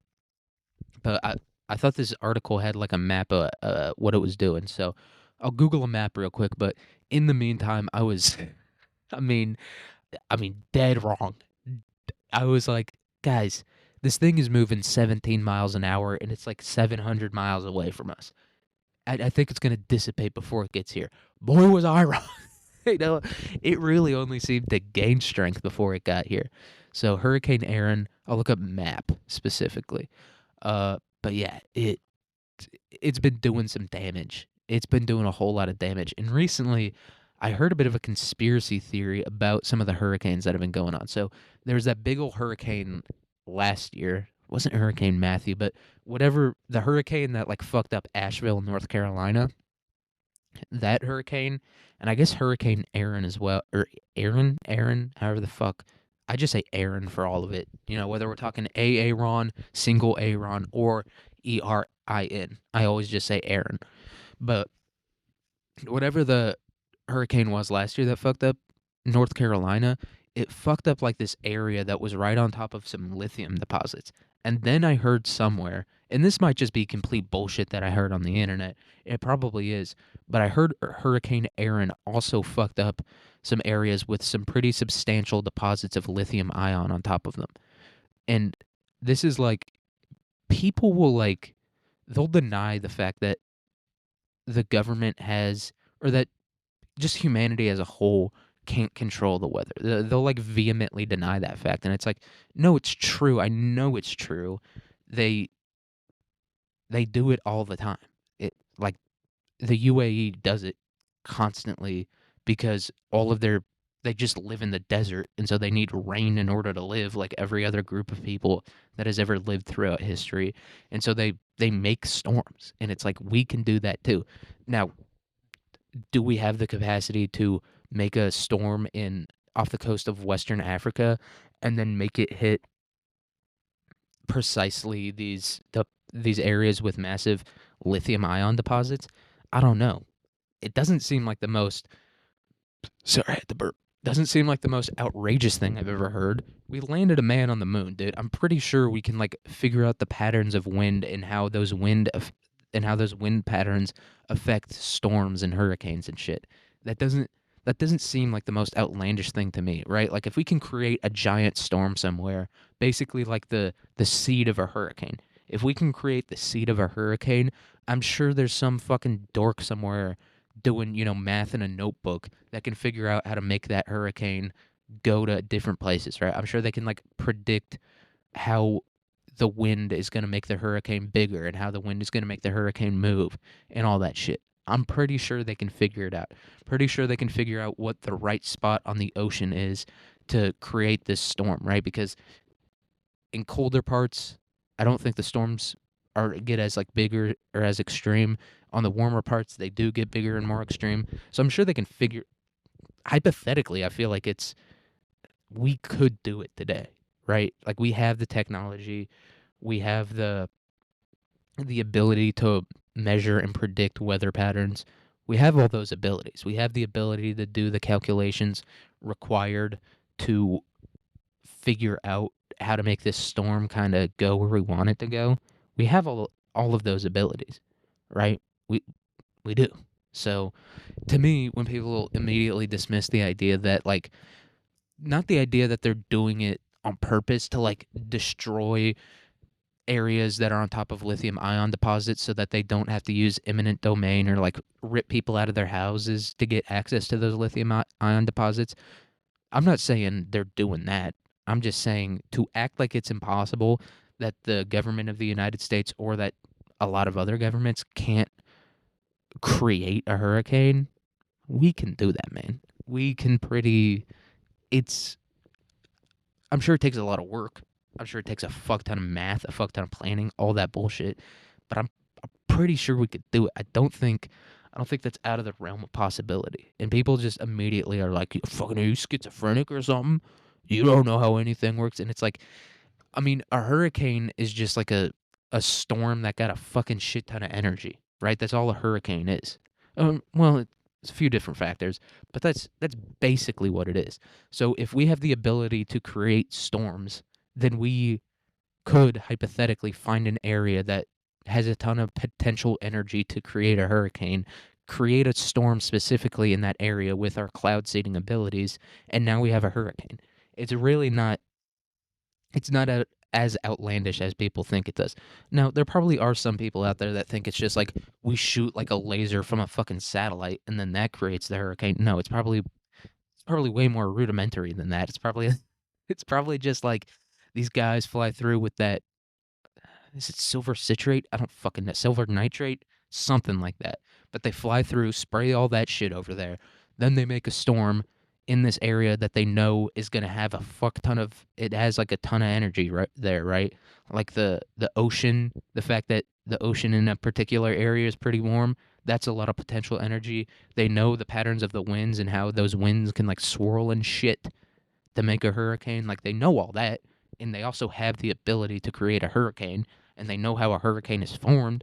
So it's like to immediately dismiss the idea that a hurricane can be man-made is that that's more insane than thinking that it can be man-made because it can. You can create a hurricane like that. It's not easy. It's it's not ethical. There's really the only the only reason you would do that, the only motivation behind that would be to destroy certain areas without people knowing that it was your intention to destroy those areas, right? Because if you went in there with like a B2 bomber or something, right? People would be like, "Okay, well you bombed that area." Right? That's what they would say. But if you use a hurricane, people, you just got to blame the fucking weather. You know, you just got to blame Zeus. You got to be like, Zeus, why the fuck did you make a hurricane go over all these lithium ion deposits in North Carolina? Like, that's, you can't blame the government for that, right? And because it's like, even if the government did the bombing secretly, right? Even if they carpet bombed Asheville, North Carolina completely secretly, someone would get a picture of craters there, right? If the government bombed all that area and then they came out afterwards and they were like, it was an earthquake. Eventually, somewhere down the line, someone would snap a picture and be like, wasn't a fucking earthquake, dude, because earthquakes don't create craters, right? But if you create a hurricane off the coast of Western Africa, and then because you know the way the wind patterns work, get that hurricane basically to come up and hit this area in North Carolina. If you did that, I mean, besides the pilots and like the mathematicians who did that shit, there's no one can figure it out, right? It's not like in the bombing example where you can go and find the crater where the America dropped the bomb on Asheville, North Carolina. You can't find that, right? You can't find the evidence. The only evidence is the people who did it. And then at that point it's like, how many people do you need to plan? Do you need to do that? I mean, I'm thinking at minimum like 30, 40, right? Like 20 or 30 mathematicians and then like 10 pilots and maybe like a few crew. And not all of those people really need to know exactly what they're doing, right? Like the mathematicians, you can just be like, we're just trying to see what would happen if a hurricane was forming there. You can just kind of lie to them and say that, and then they're just going to be like, okay. And then when the hurricane hits there, they're not going to like put two and two together and be like, oh, that hurricane hit there because the government used the calculations that I did to make a hurricane go there. They're not going to think that, right? Because that's an insane thought to have. What they're going to do is they're just going to kind of assume that the government does this for like every scenario, right? That like every possible hurricane scenario, they have mathematicians like plan the whole thing out, right? So they're not really going to assume all that shit. And then the guys flying the planes, it's like, I'm sure they have plenty of like illegal operations that they do anyway. So they're just gonna have other dudes, or they're just gonna have the dudes who do those illegal operations do this illegal operation. It's like it's really not that fucking hard to do. People think it's people think it's like the entire government's in on it, right? Like when I say the government could do this, they assume every single fucking department, every single agency, every single fucking member of Congress is in on it. No, you could do this with like 30 people realistically, right? You know, especially with like the underground connections that these intelligence agencies have, you wouldn't need that many people to do this. So to immediately dismiss the idea that the government could do something, they would. You think they wouldn't? You think our government is too fucking morally upright to do this shit? Biden, Trump, Obama, fucking Clinton, Bush. No, they're not too fucking morally upright to do something. No, they don't give a shit. They don't give a fuck. They don't do this shit. It doesn't bother them. You think Trump's gonna sleep any worse at night because he killed 500 people? He doesn't give a fuck, man. Trump doesn't give a shit. Neither did Biden. Biden wouldn't even fucking remember that he did it if they even knew about it in the first place, which they probably wouldn't. The president, you don't fucking need to tell the president that you did that shit. You don't need to fucking tell him. And even if you do, the president doesn't give a shit, dude. The president fucking orders the death of 1,000 people every single day. Seriously, that's what they do. So it's like they're not losing any fucking sleep over this. So yeah, just to immediately dismiss the idea as like, well, that's not technically possible. It's a lot more possible than you might think it is. And then be like, well, you can't get that many people to, keep a secret like that. We're talking 30, 40 people at most. And also the people keeping these secrets have been keeping secrets for their entire professional careers, right? It's their job. They work, they do, they're spies, basically. They work in intelligence agencies. It's their job to keep as many secrets as fucking possible. So yeah, you could convince 30 or 40 people to keep a secret. It's not that fucking hard. And then the people that you can't trust to keep a secret, you either kill them or lie to them about what they're doing. Very simple. It's not a tough process. Like I said before, I'm pretty fucking autistic, but I still have the recognition of human behavior to be able to understand that you can just kind of lie to people and they're not going to give a shit, or they're not going to like ever dig for the truth like that. They're not. So, yeah, just to be like, "You fucking schizophrenic, how could that even happen?" It's a lot more likely than you might think when you really consider it all at the same time. When you really consider the fact that our government has no problem lying to us. Our government has no problem killing us, dude. The city of fucking Flint, Michigan still has lead in their water. They have no problem killing us. They have no problem lying to us. They have no problem keeping secrets, right? Like the Epstein files are still under wraps and no one's fucking squealed about that shit yet, right? They clearly have no issue with the hiding of their secrets. I have no issue with that.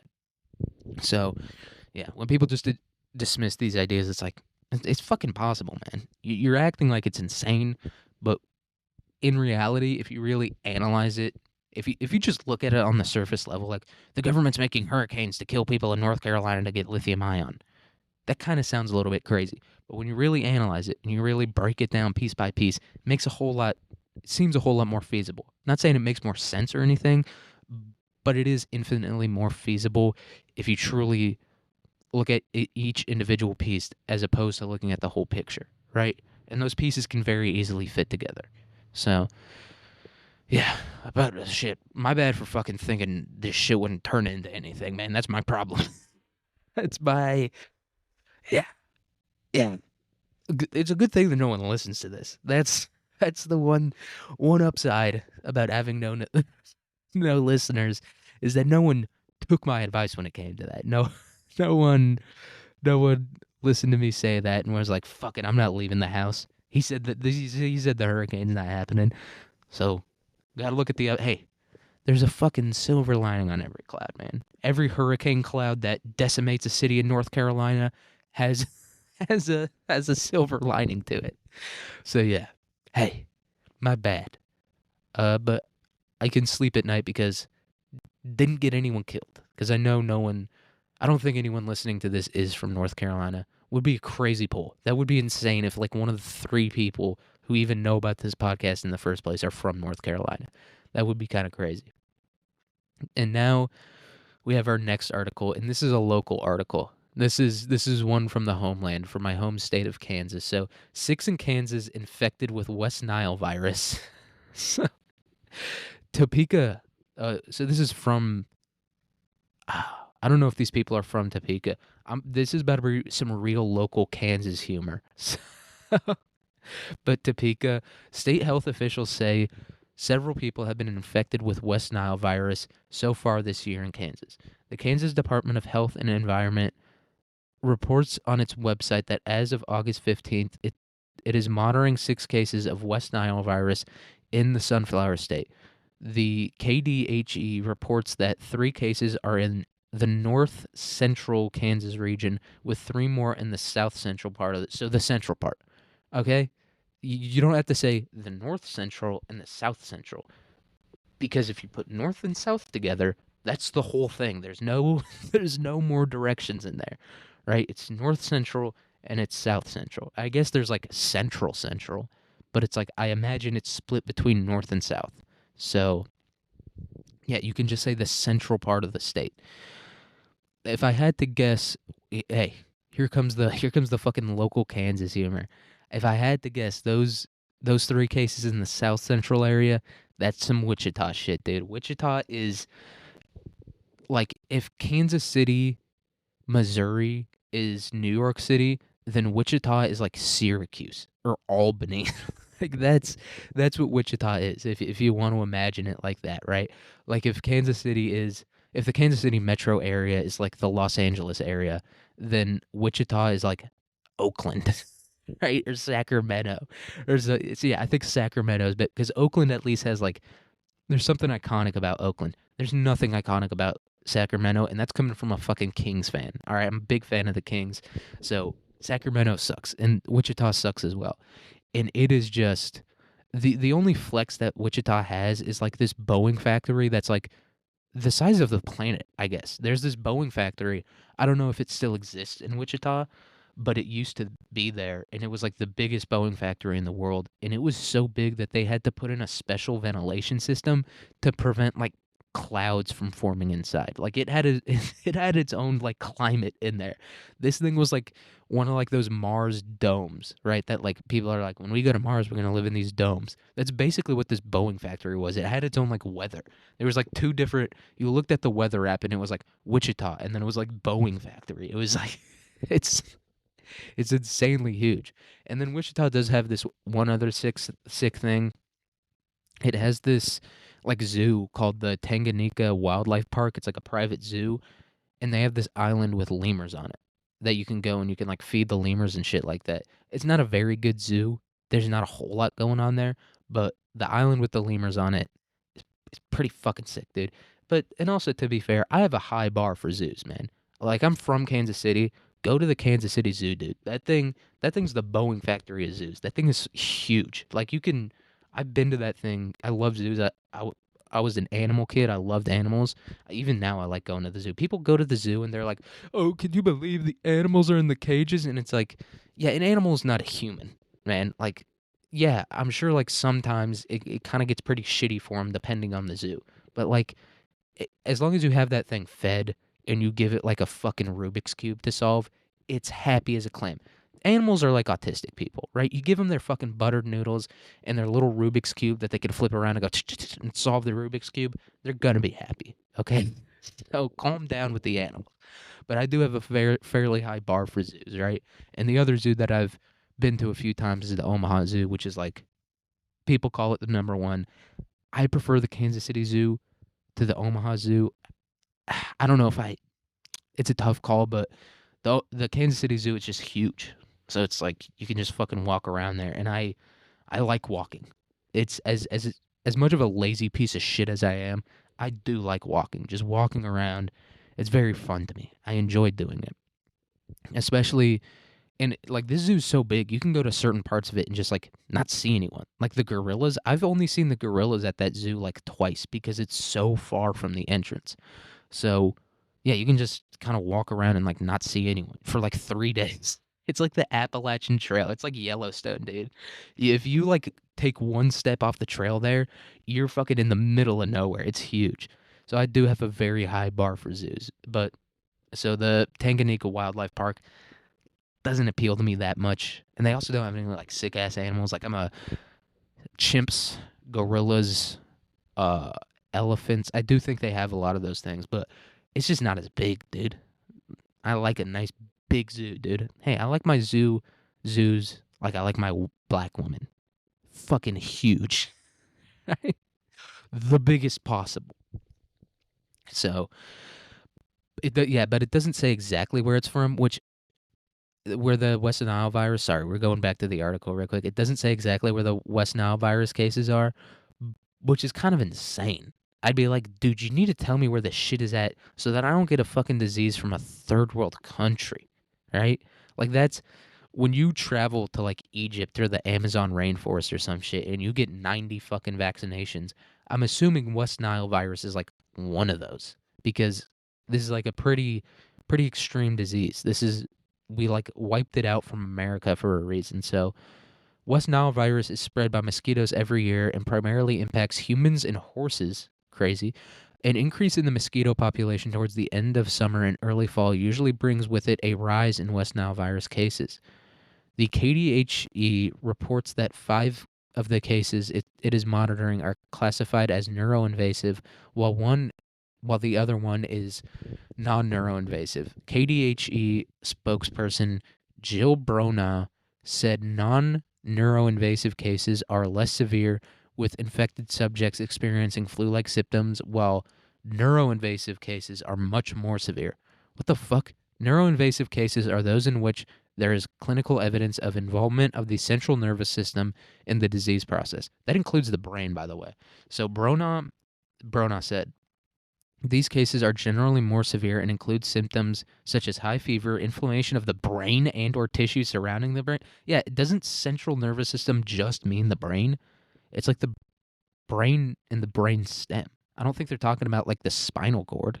I can't really remember. I don't remember my animal anatomy that much, but Yeah. So inflammation of the brain and or tissue surrounding the brain, disorientation, paralysis or muscle weakness, numbness and vision loss.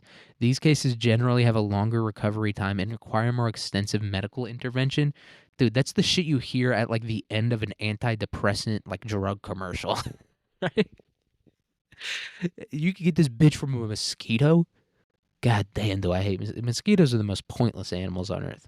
Seriously, what kill all the mosquitoes? Keep the flies and shit. Like flies serve an important, part of the ecosystem. But mosquitoes, take those fuckers right the fuck out, man. What are we doing here? This is crazy. West Nile virus cases are still low this year as compared to some previous years, such as 2023, when there were 64 reported infections that caused 4 deaths. Total West Nile virus infections for the last decade can be found below. 2024, no deaths. 2023, 1 death. 2022, 1 death. None. So, look, yeah, we're staying below 5 deaths. You can't be mad about that, man. In a state like Kansas where shit's spread out and there's not a whole lot of medical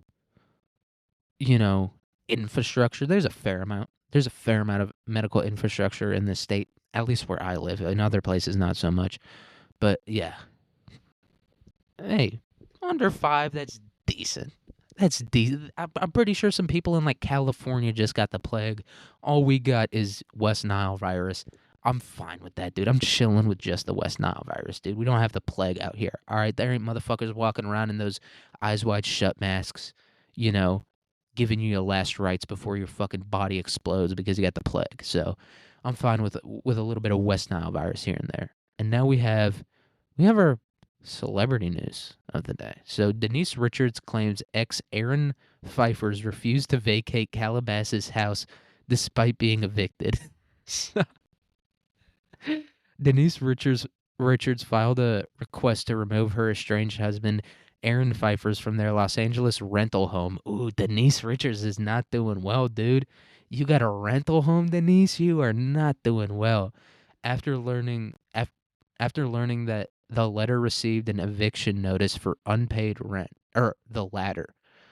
So, I guess they were living together, splitting rent, and this is at least my interpretation of it. They were living together, splitting rent, despite the fact that they don't they're on like the precipice of a divorce. They were still living together and spending rent, and he didn't pay the rent.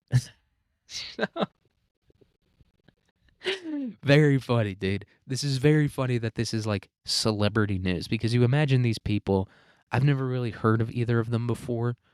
I'll look up Denise Richards real quick. The name Denise Richards does kind of ring a bell, but Aaron Pfeiffer is not even close.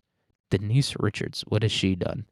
She was in Starship Troopers, all right, and the Real Housewives of Beverly Hills. She's not a housewife, dude. She's a fucking apartment wife. This lady, Denise fucking Richards, lives in a condo. All right, she's not a housewife. But she was in Starship Troopers and Two and a Half Men. Damn, and Wild Things, which I've never heard of before, but I have heard of Starship Troopers, and she was, dude, her and Starship Troopers, fine as hell, big dog. She was fine as hell. Yeah, I recognize her now. God damn, she was a piece in Starship Troopers. Still a bit of a piece now, but definitely a piece in Starship Troopers. I fucking love that movie. But yeah, and not gay Neil Patrick Harris, he's also in that movie. So yeah, I really fucking love that movie. But Denise Richards, this is just like a white trash problem. This is like not even this is just like a regular like shitty poor people problem, like a trash poor person problem. It's like my fucking husband or my ex husband didn't pay the rent, and now we're getting kicked out, and I just like can't deal with him anymore. Right? That's like how she says it. But like, just imagine like a person that just talks like trash saying that. Like my husband didn't. He bought too much Mountain Dew and he didn't pay the rent, and now we're getting kicked out. Those are two very different stories, even though they're virtually identical. So it is just, yeah, it's it's just this is just like a regular white trash problem, but with celebrities. This bitch burned all her money from Starship Troopers. That's what you get. Starship Troopers. I don't know how much money it made, but like I'd say she probably got like a milli. when it's all said and done, from the Real Housewives and Starship Troopers and 2.5 Men. And now she's like arguing with her ex-husband about paying the rent. Man, how far some. Dude, if I got $1 million total from anything, you would never see me again. I would buy a shitty house in like the suburbs of Columbus and I'd never leave it if I had $1 million. So, you got Denise. You got got. And so this is our next article. This is a little bit of tech news of the day. So Microsoft boss troubled by rise in reports of AI psychosis. And when I heard that, I thought it meant that like the AI was messing up, that like the AI was fucking up and that it was like, going haywire and not doing what AI should. But no. We're talking about humans here. So there are increasing reports of people suffering AI psychosis, Microsoft's head of artificial intelligence, Mustafa Suleiman, said. This motherfucker named after the dude from The Lion King, Mustafa. In a series, I know it's Mufasa. Dude, don't question me about my Disney knowledge. I know it's Mufasa. So let's see what he has to say. Let's see what he has to say. In a series of posts on X, it's Twitter. It's called Twitter. It's not called X, right? Because X is a retarded name. So it's called Twitter. So in a series of posts on Twitter, he wrote that seemingly conscious AI tools which give the appearance of being sentient, are keeping him awake at night. Sounds like this guy has AI psychosis. He says, are keeping him awake at night and said they have societal impact even though the technology is not conscious in any human definition of the term. Yeah, it's not like conscious like a human is conscious, but it's conscious like an animal is conscious. So there's zero evidence of AI consciousness today. But if people just perceive it as conscious, they will believe that perception is reality, or that perception as reality. Sorry, he wrote. Related to this rise of a new condition called AI psychosis, a non-clinical term describing incidences where people increasingly rely on AI chatbots such as ChatGPT, Cloud, and Grok, and then become convinced that something imaginary has become real. Yeah. I mean, people get like that around tech. I'd say even like I'm kind of like that around technology, right?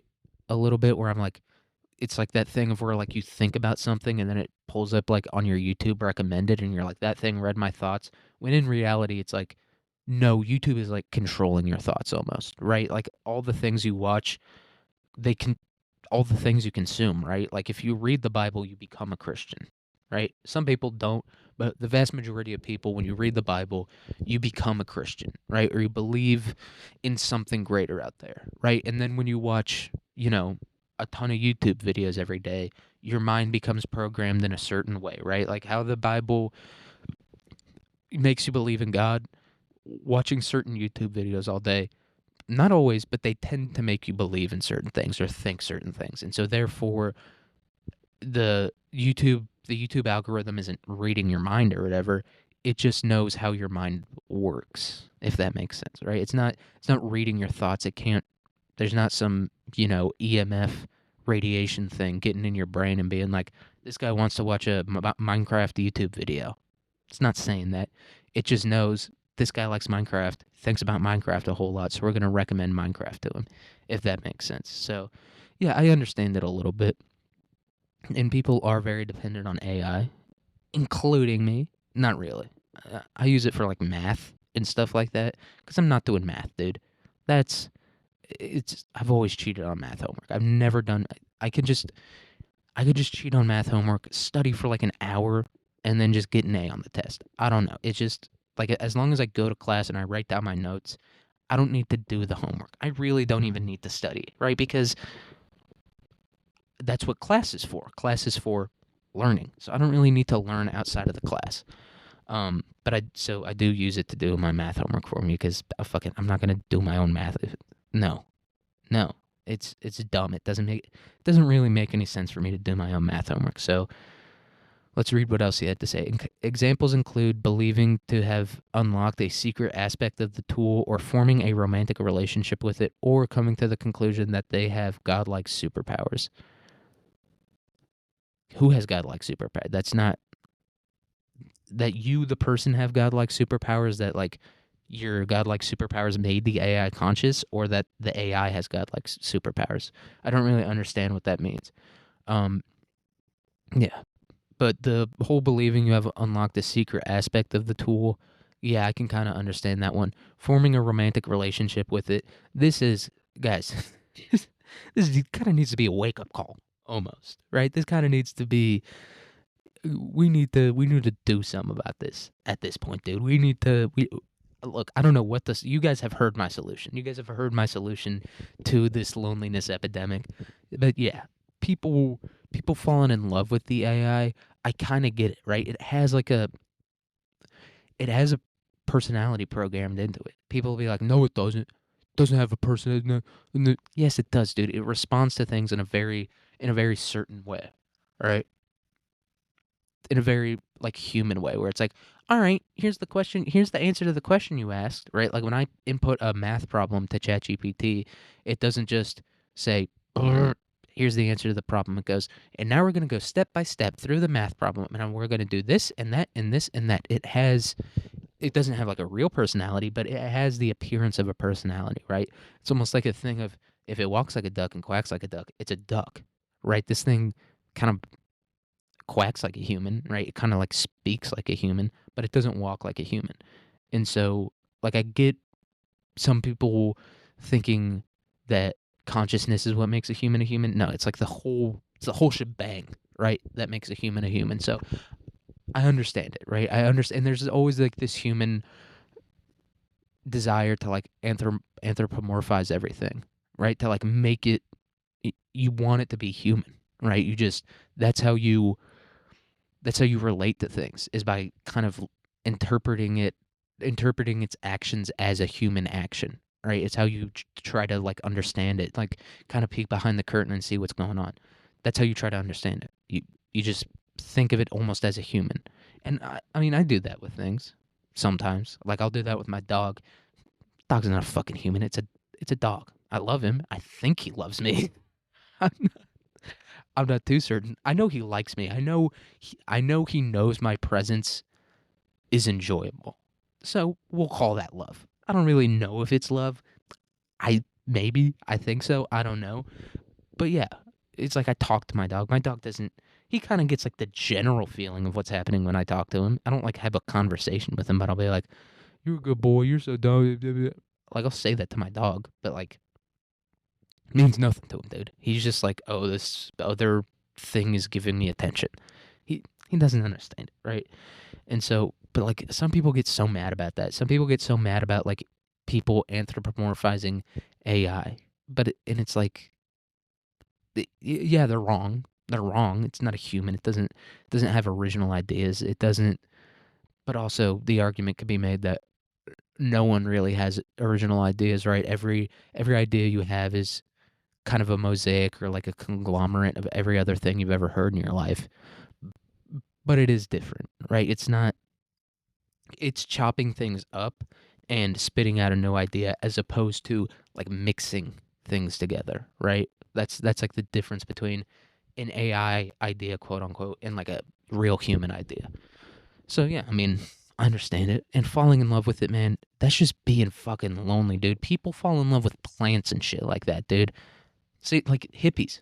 The reason hippies are tree huggers is because they can't find anyone who's going to tolerate them, and so they just hug the only thing that can't run away from them, which is a tree. This isn't. I don't know. People are acting like this is some insane new problem. It's like psychosis has existed since the beginning of humanity. People incorrectly anthropomorphizing things has existed. I don't maybe it's exacerbating some mental health issues, but I don't think it's like creating any new ones. I think this is just the people who like fall in love with ChatGPT, we're gonna fall in love with a fucking inanimate object anyway.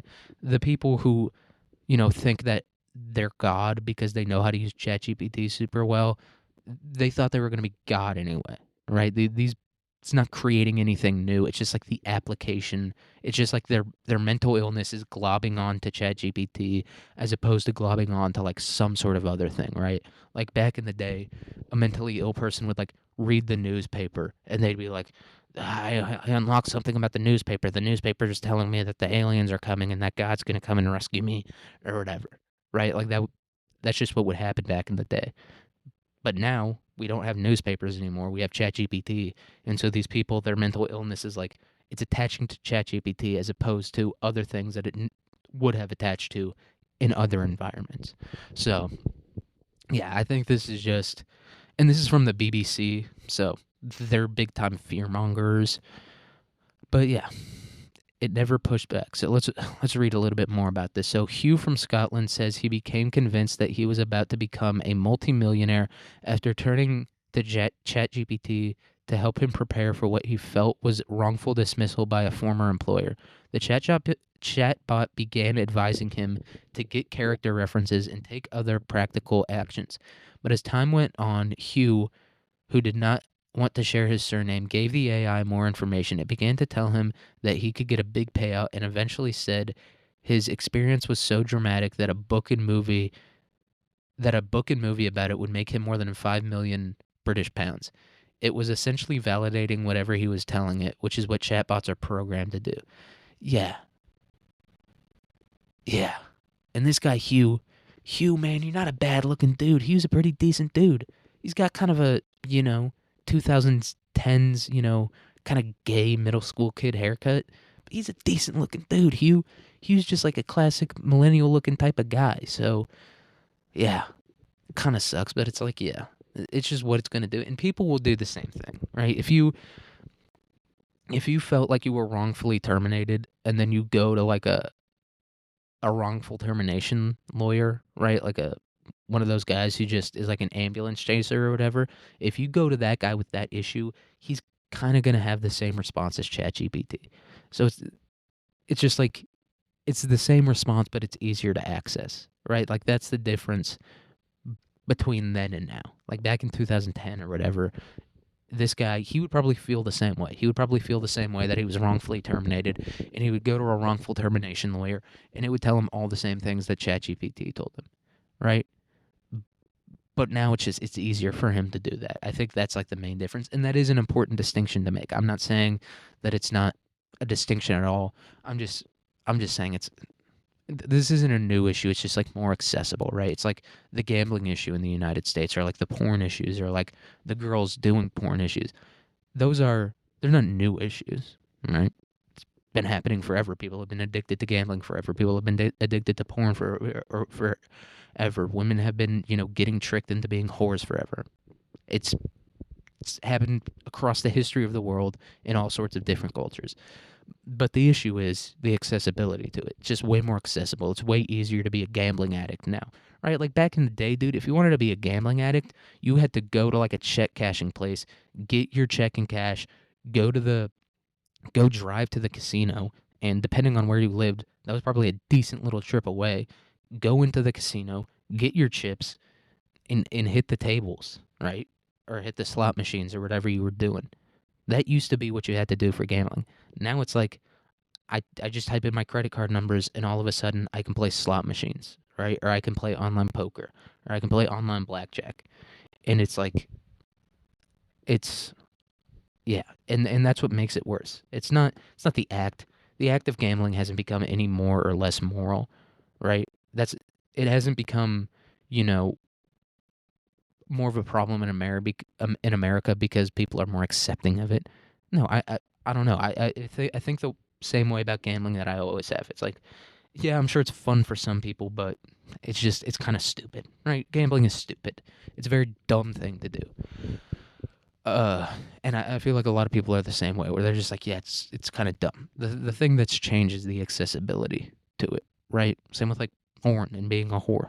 Being a whore, I don't know. Maybe I'm wrong, and maybe people definitely are more liberal and more accepting when it comes to that idea, but I'm not. I'm just like, nah, not cool. I don't like it. Don't think it's a good thing at all. Right?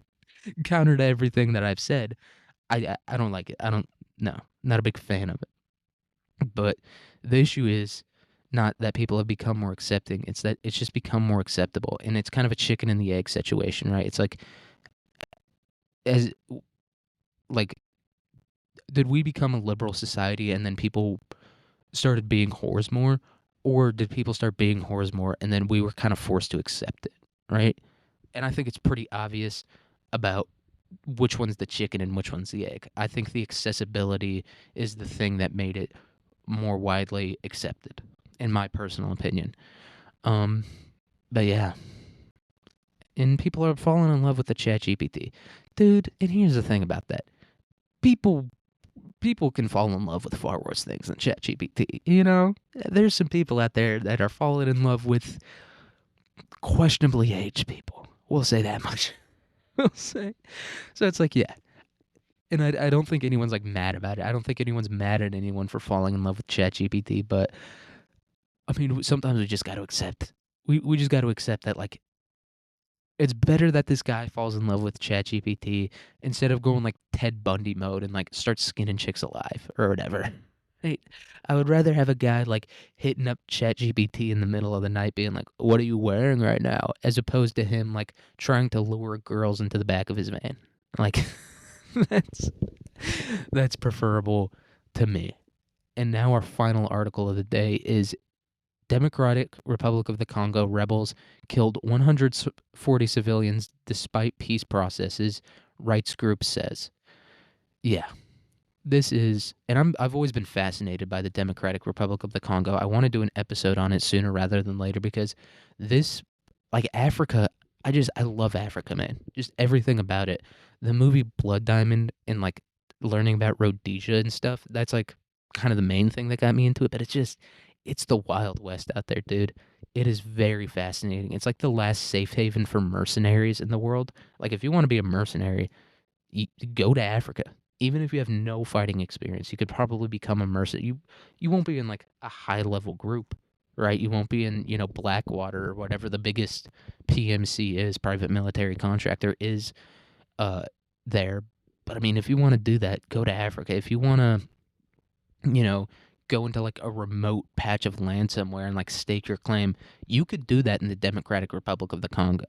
So yeah, it's a very fascinating place to me. If you want to know more about this, there's like this documentary called Africa Addio. It's an Italian documentary about the decolonialization of Africa, and there's this segment that they do in it. They go to a whole bunch of different places. They go to Somalia at one point. I'm sure maybe they go to Rhodesia. I can't remember, but they go to Somalia, and then I know they went to the Democratic Republic of the Congo. And at this point in time, I think it was in 1964, the Democratic Republic of the Congo was experiencing the Simba Rebellion, and the Simba Rebellion was brutal, right? So the Democratic Republic of the Congo, at that time called Zaire, Zaire had been officially left by the Belgians. The Belgians, since the late 1800s, had colonized the DRC or Zaire. At the time, it was called the Belgian Congo, and they did it quite brutally. Estimations are like 10 million people were killed as a direct result of King Leopold II specifically ruling over the Belgian Congo. At one point, it was called like the Belgian Free State because the King Leopold II did some weird loophole where like the government said, "Hey, King Leopold, you can't start a colony in Africa," but then he was like, "It's not a colony; it's a free state." But it was a colony, and it was brutal. I mean, horrible, man. Like people talk about like, oh, people in Afghanistan, like the Taliban's so violent because of the Mujahideen and like the Afghani civil war and like the USSR getting involved there. You have no idea. Like that's how bad the Belgian Congo was. This was like 1930, man, and they were like chopping off little kids' hands so that their parents would work harder to get gold and rubber and ivory and stuff like that. It was brutal. And then eventually in 1964, the decolonialization period started happening in like the mid 40s after World War II. It was like a direct result of World War II. France and the UK and not Portugal, but some other places started getting rid of their colonies. And it kind of lasted from the 40s, depending on how you look at it, to like the 90s, right? The 90s, there's a few small colonies left in various places that were then officially decolonized. And there's like France. I hate France, and I'm not going to talk about it too much. Them acting morally superior is the most goddamn annoying thing on earth because they have colonies. France still has very large colonies. Like France's largest international border is between them and Brazil because of their colony in South America. You can't act morally superior when you still have fucking colonies, okay, France? Sorry, I just hate them so much. But and so yeah, during the decolonialization period, I'll look it up real quick to make sure, but I think it was called the Simba Rebellion happened in the Congo. And when that was going on, so the Simbas rebelled against the new government in the Congo, basically. So the Belgians left and a new government was founded, and that government, insanely corrupt. Uh, still, the government of the Democratic Republic of the Congo is still insanely corrupt. And so these rebels, they didn't like it at all. They said, hey, I don't like this. What are you guys doing here? And so the, yeah, it took place from 1963 to 1965. And so these Simba rebels, they were tearing shit up. And then the DRC government, then Zaire, was like, yeah, we're not dealing with this stuff. And so they hired a bunch of mercenaries. Most of them were from Rhodesia and South Africa. I believe it was basically a bunch of white guys from Africa, African whites, and they went in there, and yeah, they they messed some things up. Dude. These guys they were fighting complete morons. They they were not good fighters at all. And I think the Simbas also killed a lot of whites that were still in the Congo at that time. And I did that episode about Rhodesia. Look, I'm not saying the whites are in Africa aren't like, apartheid states or whatever, but like they do all the farming, man. You can't kill all of those guys. And we saw what happened in Rhodesia, eventually Zimbabwe. It was not a good plan. And so I think the DRC government maybe saw that a little bit, and then they were also like insanely corrupt, and so they didn't want to be overthrown, and maybe that's why the rebels were fighting. They were fighting to kill all the white people and then to kill their government. They just wanted to kill shit, dude. It was full on Papa Roach or whatever, where it's like, I'm about to break. That's what they were doing in there. Or break shit, whatever that song is called. But let's read this article. I just wanted to explain, the Democratic Republic of the Congo is still insanely corrupt. I think maybe not France. I'm sure Belgium still has a very strong influence there. Um, and yeah, it's just a very corrupt place, and a lot of child slavery, a lot of shitty stuff going on there. So this probably doesn't even crack the top 10 worst things that happened in the Congo last week, but it's what they're choosing to write about. So let's read this. M23 rebels killed at least 140 people in Eastern Democratic Republic of Congo last month in one of the worst atrocities by the armed group since its resurgence in late 2021, Human Rights Watch has said in a report. This is despite a peace process brokered by the U.S. and Qatar to end the conflict in the region. Guys, it's... Look, I don't think the U.S. and Qatar actually have any interest about peace existing in the Eastern Democratic Republic of the Congo. I'm sure they're doing it so that they can get control of like cobalt mining processes, right? I'm sure that's why they're doing it. But let's pretend that they are doing it just because they want peace there. You're not gonna like these people. Like I said, they just have such a long history of violence being done onto them, right? Whether it was the Simba Rebellion or Leopold in the Belgian Congo, or just the civil war that they've been entrenched in for like the past 60 years. They've been fighting for over 100 years now. They've been experiencing extreme levels of violence for over 100 years now. You're not going to be like, "Oh, well, I'll give you a farm, then will you stop fighting?" No, they're not going to stop fighting. These people, it's not you have to like arrest them or kill them. There's no other way.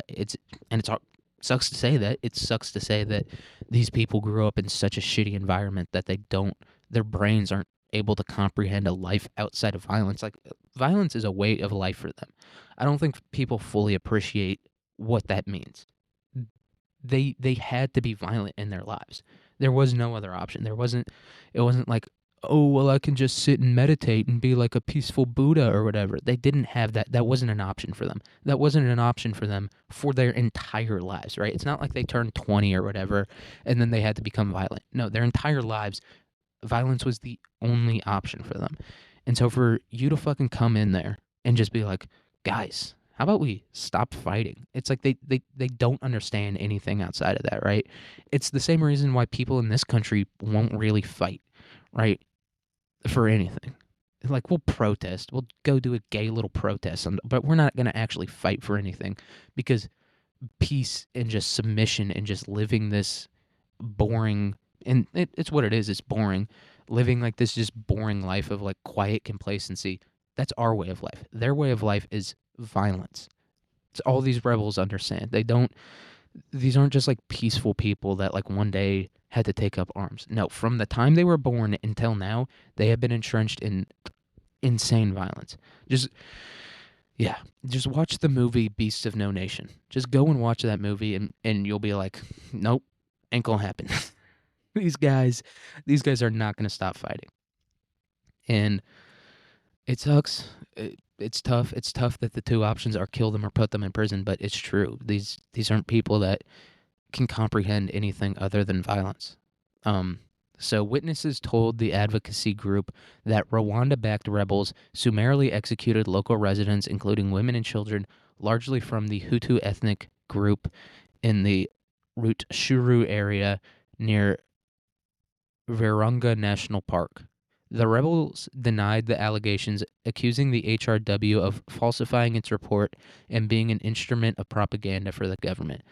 And yeah, Rwanda is also beefing with the Democratic Republic of the Congo, and I guess it goes back to the Hutus and the Tutsis.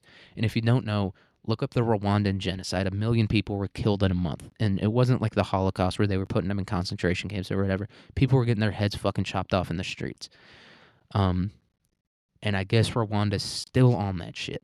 And they also, I know a little bit about this. I know that the Rwandan rebels that are inside of the Congo, and I think even the Rwandan government believes that that land belongs to them, and that's the reason that they're fighting there. I thought these were people, I thought this was just like a Congo internal conflict. No, I didn't know that M23, I didn't remember the name of it being from Rwanda, but yeah, big old problem going on there. This is a big problem. The alleged massacre appears to have taken place during an M23 campaign against an armed Hutu group, the FDLR, formed by perpetrators of the 1994 genocide in neighboring Rwanda. Oh, so Rwanda's getting its get back right now. I can never remember who killed who. I guess the Tutsis or the Hutus killed the Tutsis in that genocide. Hutus versus Tutsis. Sorry, I gotta look this up real quick. And yeah, so I guess Rwanda's kind of getting its get back of being like, hey, you Hutus killed 1 million of us, and Rwanda's not a big country. Like if you looked on a map of Africa, it would be tough to find Rwanda. Yeah, so anti-Tutsi sentiment. So the Hutus were the ones that perpetrated the Rwandan genocide in 1994, and I guess Rwanda's like, we've had enough. And to be fair to M23 and the Rwandans, a lot of those Hutus probably did flee to the DRC because, like I said, the DRC is a mess. The government there, the only thing the government controls in the DRC is like mines. That's all they control. They don't control anything else about that country. It's kind of like South Sudan in the sense that it's not really a country. It's not. It's officially recognized as one. It has borders and stuff like that, but there's there's probably not a whole lot of national identity there. It's a lot of those people live in very rural areas. They're very, tribal and stuff like that. So I don't think there's much of a national identity. There's not a whole ton of law enforcement, as you can see clearly. But yeah, so it's kind of a thing of like, I'm not saying that the Hutus they killed deserve to die or whatever, but it's not an insane thought to think that a lot of Hutus who perpetrated the genocide against the Tutsis fled to the DRC. So let's read a little bit more about this. So HRW said the total killings in July may exceed 300, corroborating similar findings by the UN earlier this month. Fighting between government troops and the M23 escalated in January when the rebels captured large parts of the mineral-rich east, including the regional capital, Goma. Thousands of people have been killed and hundreds of thousands of civilians forced from their homes in the ongoing conflict. And M23 is whooping the DRC's ass, and they have been for a number of years now. Look up Rwanda. the population of Rwanda and the population of the DRC. The population of the DRC is like 120 million. Rwanda is like maybe 10 million. Like I said, they killed 1 million people in a month there. So it's, yeah, 14.26 million. There's not a whole ton of people in Rwanda. And just the M23 is just whooping the DRC's ass, just destroying them right now, capturing large swaths of land because it's they're doing guerrilla warfare in another country, right? It's not exactly the same as like, if the US did guerrilla warfare in Iraq or whatever, because they can always just hop across the border and go back to Rwanda, but still, they're doing guerrilla warfare in another country, and they're very, very good at it. Sometimes they get a few, they get a few innocents. So let's read a little bit more.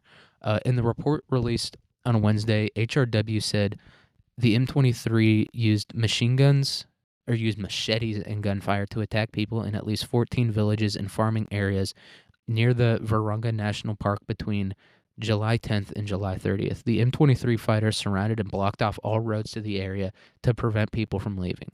We woke up on July 11th and M23 were there in large numbers. They were already on our doorstep. They killed people with guns and machetes, a man said, adding that 5 members of his family were killed in Katanga area. A woman who saw M23 fighters kill her husband with a machete on July 11th said that M23 fighters that day rounded up about 70 women and children. They told us to sit on the edge of the riverbank, and then they started shooting at us. The woman was quoted as saying, adding that she survived after falling into the river without being shot. Another man said that he watched as rebels killed his wife and children, aged 9 months to 10 years, from afar, according to the report. Yeah, no good. Hey, M23, stop doing that. That's what Qatar and America are doing right now. They're like, hey, M23, I know the Hutus committed an insane genocide against you guys, but stop doing that. And yeah, I don't want to talk anymore about the Rwandan genocide or anything like that. And I don't know a whole lot more, so I'm not going to talk about it, but 2 hours and 11 minutes. They said it couldn't be done, dude. They said a white boy couldn't ramble on for that long, but he did. He woke up and he said, greatness is what I choose today. And that's what I chose. 2 hours and 11 minutes. That's all I've got for today's episode, guys. I hope you have a good day, a good week, a good year, and a good life. I hope it all goes well for you. And I'll see you guys in the next episode. Peace.